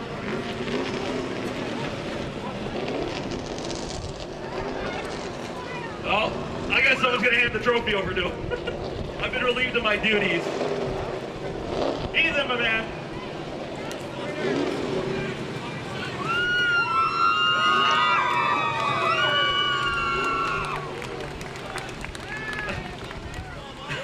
Ethan, my man. Where did this come from? I don't know, it's been about 8 years since been in the car, but we got ourselves a good piece now, and that was a good race. Took a bit out of me, but hey, we're back. Did you know starting on the pole this 51 car was that good to be able to run away with it and then just maintain your stuff and keep building that lead? Well, I tried to get by that 07 as fast as I could and try and get out front. The car was great until about halfway and then started pushing, so I had to save my stuff. Other than that, we're here first. Now, how hard was it to contain your emotions in the car? It's been, I want to say like 2007, 2008 behind the wheel of a mini stock. The last time you were in victory lane, you tried the super stock route, that didn't go well. You jumped straight to super lane model, and you had flashes of brilliance, but nothing ever really connected. And to take that time off, you've been working with Brandon Pastor on the super stock program here at Sunset. To come back, did you ever think this was possible? Getting it all back together, shaking the rust off after so long under the car, to win your first race out of the gate? No, I didn't think I'd win it, to be honest with you, but yeah, I'm happy we did it. Final feature coming up after the break. Nightworks designs hot rods for their 35-lap feature event.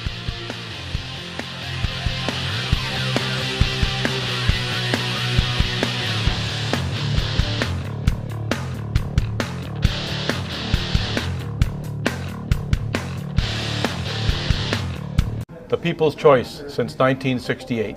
People's choice since 1968. Queenston Chevrolet Buick GMC, the people's choice since 1968.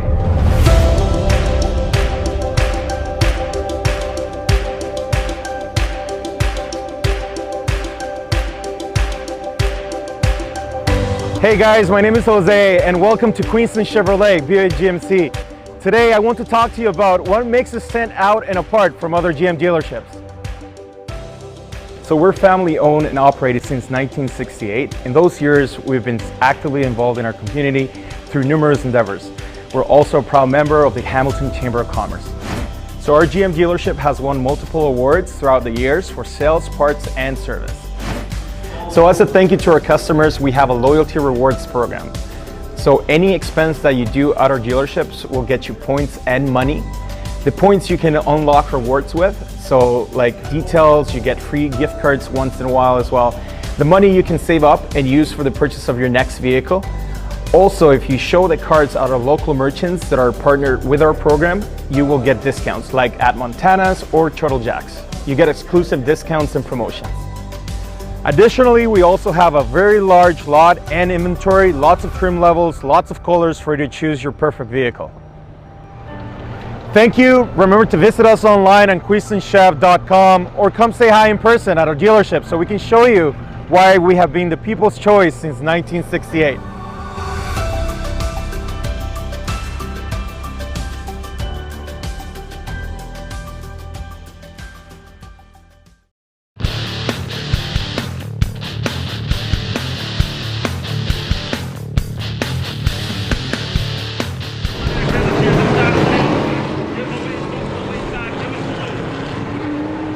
Here we go, final feature this evening. Nightworks Design Hot Rod Series, set to do battle. 35 laps will be the distance for this one. To close out the show this evening here at Sunset Speedway. Fans saluting all these great hot rod drivers coming out here this afternoon to put on a show for them. Field going to tighten back up here behind the Queenston Chevrolet pace car and get set to do battle. You see as we pan through the field some of these great looking hot rods, including a station wagon. Got to give kudos to that, but they are beautifully prepared. The rules package that Dave Gainforth has created to keep things looking the way he wants them to look, it's just done everything. And I'm the last person to congratulate people on making new divisions. I'm not a big fan of new classes in racing, but I got to tell you, this one is a home run. It's taken its time, but Dave Gainforth has gotten there with it. And we're set to do battle. Green flag off the air. Cole Weber, Amanda Paulson up on the high side of the racetrack, side by side, down in turn number 1. Great battle for the lead early. Here comes Tyler Hahn now up to the 3rd spot. Steve Book to 4th. Dave Waits falling back to the 5th spot, down to the bottom side of the racetrack. Jesse Kennedy on the move in the 10 machine as well. Side by side at the front of the field. Amanda Paulson leading back to strike for lead lap 1. Crawford Automotive, London Recreational Racing, Quickly Firesetters, Clayton Speedway 16 machine starting inch ahead down the back straightaway in that Chevrolet Camaro. Weber down on the bottom. That Rambler Ambassador trying to find some room to work on though. Up on the high side now, the NRS brake parts. Oshwegan Speedway Race Source number 2 machine. Trying to make the high sides work and keep Weber trapped down on the bottom. Jesse Kennedy to the inside. That's Steve Book now. Book though trying to fire back on the high side of the racetrack and follow Hahn through to the outside of the 9 of Weber. Great battles here at the front of the field. Amanda Paulson starting to pull away as the battle for second heats up. Weber not going to go quietly down the bottom side of the racetrack. Hahn up high.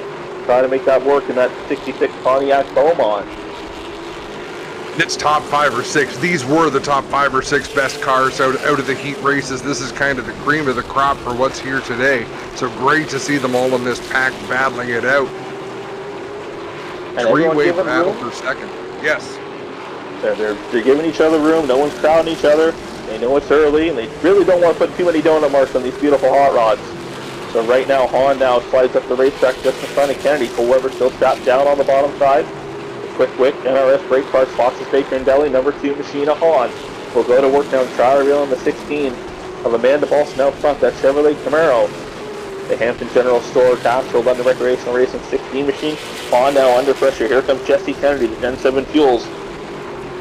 Kennedy's Corner Store, 1969 Chevelle to the bottom side of the racetrack, looking to take the 2nd spot away. Hahn trying to fire back. Hahn, a former winner here at Sunset Speedway with the hot rods. Going to slide in line back behind Kennedy. 7 laps complete in this one. Kennedy now looking to the bottom side of the racetrack from Amanda Paulson, that quick whip Chevrolet Camaro. They're going to catch the tail of the field. Looks like the 99 of Jamie Adams just ahead by the 16 of Amanda Paulson. Paulson going to move to the high side of the racetrack in that London Recreational Racing 16 machine. Paulson in second. Sorry, Kennedy in second behind Paulson in that Gen 7 Fuels 69 Chevelle to come up on Sean Walker now. Put that station wagon a lap down. Walker. The Napa Pine Ridge Oshawa 04 machine having the struggles here today with the new body on that 04 machine. Just trying to stay down on the bottom side of the racetrack and give the leaders room to work. Still the top 6 cars within about half a straightaway, so all of them working that same outside line as they work around some of the slower traffic. Amanda Paulson holding a pretty wheel at the moment. Jesse Kennedy kind of stalking her right now in that 10 machine. Remember, Paulson passed Kennedy earlier on in one of the qualifying heats. And right now, Kennedy looks like the team went back to work and made some adjustments to his liking so far. That 10 car has caught and has stayed right on the rear bumper of Amanda Paulson so far as they put Jeremy Taggart a lap down in that 58 machine. Paulson nice and smooth at the front of the field. You have to remember, this is her first visit to the newly configured Sunset Speedway. Kennedy is a lot more laps around here. He came once in a pro late model for Velocity 250. Spent some time behind the wheel of the super late model with the OSCAAR series at the time. So he's got quite a few visits to Sunset Speedway. But Amanda Paulson, her first time on the new configuration of Sunset, doing a great job so far. Trying to hold off the 10 of Jesse Kennedy, the 10-7 Fuels 10 machine. Looking high, looking low. And Amanda Paulson doing a great job so far at the front of the field. If anything, Paulson's leaving that inside open, which again we said is the Sunset way to do things, because if someone gets to your outside, they can really dictate the pace and the line you run and pinch you off coming off a turn and ruin your momentum.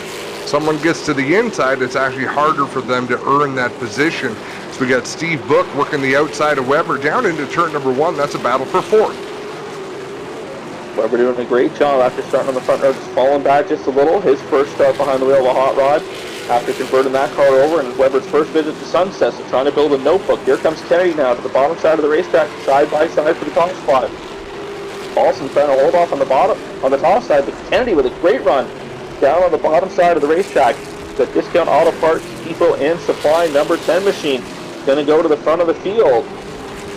And they're going to put the 21 of Dan Rothwell a lap down the back straightaway. Kennedy already about a car length and a half advantage over the 16 of Alston. And caution is going to come out with a 0-3. It looks like Gary Hanna. That Comic Alley Toys 1971 Plymouth Satellite. And the bad news for Jesse Kennedy we're going to go back to the last completed laps. That's going to nullify that pass for the lead. Yeah, fortunate break for Amanda Balson there as they'll have a reset. Great battle between herself and Kennedy. And they're going to pull that car to the infield. Doesn't look to be anything wrong with it from here. It's hard to say, but the team is going to come over and take a look at that 03 machine. Going to go right into the rear here. And yeah, it looks like something broke in the rear end of that 03. Gary Hanna going to end his day early here, driving that Colin McGalley Choice Napa Harsco Plymouth Satellite. So field double back up, set to go back green flag racing. Down the back straightaway, Queenston Chevrolet Camaro pace car hits pit road once again. Balson the control car on the restart. Kennedy now up on the high side. We'll see what happens here. Roll reversal of how the pass was made the first time. Balson with a great launch down into turn number 1 on the restart. Kennedy up on the high side. Kennedy gets loose. Now Balson has her struggles down the back straightaway. Again, looks like those carburetor issues rearing their head once again for the quick fire starter 16 machine. She's able to get going. On now side by side with Kennedy for a brief moment as Kennedy gets great launch on the high side of the racetrack. He's got those, the outside quarter panel of Balson. Trouble for Paul Bogensberger Sr. in that number 8 machine, the junior tires mud garage. Maverick has some front end damage on the 8 machine. Out front though, Kennedy up on the high side trying to make it work. Balson trying to defend down at the bottom. She's up just a little bit off the curb, trying to do what she can to hold the position. But Kennedy's so strong, that Gen 7 fuels Chevelle up on the high side. He pushes up the hill, gets loose just a little. Balson's going to lead him back to the straight that time by. 16 laps to go this time by. And great job by Kennedy up on the high side, trying to make it work. Balson holding on to that bottom side of the racetrack better than anyone's done so far this afternoon. Trying to keep that quick run to recreational racing 16 machine in the lead, but right there you see Jesse Kennedy led back to the straight that time by. Balson now down on the bottom, going to fall back to second. Amanda Balson going to have to go back and regroup and see if she's got anything for the 10 of Jesse Kennedy. But the end of this one, and here comes the Kodiak Catherhahn, the multi-time Lightworks Design Hot Rod Series champion, up to third, trying to close in on Amanda Balson for second. Steve Book in third. Marty Monet with a great run in the 72 machine. At Artis Automotive, he slips forward. Ford Mustang has cracked the top 4. And you see the side-by-side a pair of AMC Ramblers going at it. You got the 47 of Kyle Federle and the 9 of Weber up on the high side of the racetrack. The smoke coming from the 9 machine. As the next-gen automotive, Wheels Automotive 47 machine of Federle down on the bottom side of the racetrack. Trevor Thompson just ahead of them. As Marty Renee looks to the inside of Steve Book. Federle down on the bottom. Weber still with the smoke coming off of that 9 machine. Cole Weber making his first hot rod start, having some issues there. Steve Book under pressure. Marty Monet all over the rear bumper of that Studebaker Hawk. Monet looking for some room to work. Kennedy now putting Walker another lap down in that number 10 machine. Walker down on the bottom side of the racetrack, staying out of the way to 0-4. What great battles we're seeing. I mean, Weber now with the move back by Federle back to the bottom, and still the smoke coming off that 9 machine. Gonna wonder if a rear end or something's going away. Just the way that car's smoking all the way around the racetrack. Yeah, it doesn't seem to be slowing him down. No, whatever it is, let's see. It's going to lose position to Federle now. Here comes Billy Alderson Jr. in that Billy Speed Shop. Snacks on 6 in Durham, number 18 machine, and Weber up the hill. Looks like whatever the smoke is on the 9 machine might have finally made him realize something was wrong with that 9 machine. If he really slowed down the back straightaway, Dylan Martin with nowhere to go. Weber up the racetrack as the field comes by. Here comes Steve Mayhew, Jamie Adams, Paul Bogensberger Sr., and Weber going to do the courteous thing and head to the outfield pit area up on the high side of out of the racing group. He'll make the hard right turn to the outfield pit area as Balson tries to reel in Jesse Kennedy as they work through lap traffic. Kennedy puts John Lavelle a lap down now in that 87 machine. Balson trying to do what she can with that Chevrolet Camaro. They pulled away from the 2 of the Kodiak Catherhahn, the Fox's Baker and Deli number 2 machine. Yeah, laps winding down, and Jesse Kennedy not able to pull away from Amanda Balson. He's I wouldn't call it a comfortable lead, but you'd think he would want to get a bit bigger gap out there between himself and second place Balson. Yeah, all it's going to take is one little mistake from Kennedy, one little slip, and Balson will be back all over the rear bumper of that Chevelle as they come up on the 99 Jamie Adams, but her a lap down. Kennedy to the high side. Balson going to take advantage of the bottom side of the racetrack and try to close the gap. Unable to do so still, but a 2-car length advantage for Jesse Kennedy to be 1 and 2 that time. They'll come to 3 laps to go this time by at the line. Also about 2 car lengths off the back bumper of Jesse Kennedy. One good corner, one mistake by Kennedy could change this race altogether. Kennedy's doing a great job getting that car squared up and straight off the corners before he puts the power down, not allowing anything to slip. From the rear of that car, Paulson trying to do what she can to close the gap to Jesse Kennedy. So far, struggling to be able to do so. Able to seemingly not quite get that car to fully rotate through the middle of the corner. She's not quite able to get all the way to the bottom and take up as much of the racetrack as she'd like. She gets right in the middle of the corner there. The car just pushes up the hill. She comes up on Steve Mayhew. 1 lap to go for Jesse Kennedy at the front of the field. Kennedy's trying to pull away the Discount Auto Parts Depot and Supply number 10 machine. Looking to go to victory lane here at Sunset Speedway. Final time off of 4. To close out the OSCAAR show here at Sunset Speedway, Kennedy with the win. Paulson for second, Tyler Hahn third, Trevor Thompson fourth, and Marty Monet will round out the top 5. Some great racing in all 3 divisions here. We're going to head down to victory lane right shortly, but Brandon, thank you so much for joining us and calling these races again. And we'll do our best when we're back there in 2 Sundays from now to get the original recordings, to be able to enjoy that show the way it was presented the first time. But Jesse Kennedy rolls into victory lane.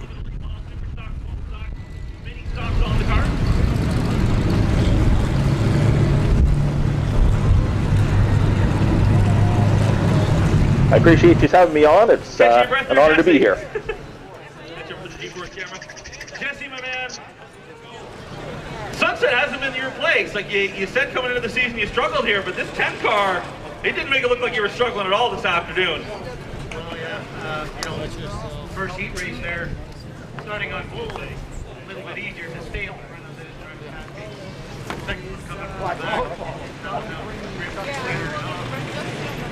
Made the right adjustments to get the grip that we needed, and it worked out for us. Now, you've been saying for several years now, you're kind of winding down your career, you're kind of 1 foot out the door, 1 foot still in. You say that a few years ago, you turned up in a Pro Late model in Delaware. Now you have this hot rod here, and it seems might be putting life back into the old 10 machine here. What's it like to get back to victory lane? Does that rejuvenate you to try to do a little bit more racing? Oh, most definitely. I've been through a lot of pain through my injuries and stuff. And this is about the only time it doesn't hurt. Is when you're in the car concentrating on that, getting things done, and just having some fun. So yes, absolutely gets me rejuvenated when racing again. You'll have to say when. Well, on behalf of myself, Adam Ross, and Brendan Doherty, thanks for tuning in on GeForce TV. We'll see you next time, race fans.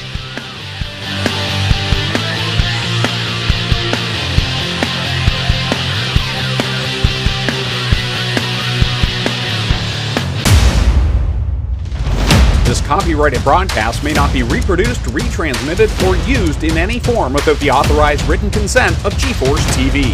GeForce TV would like to thank you for your support and for watching today's broadcast.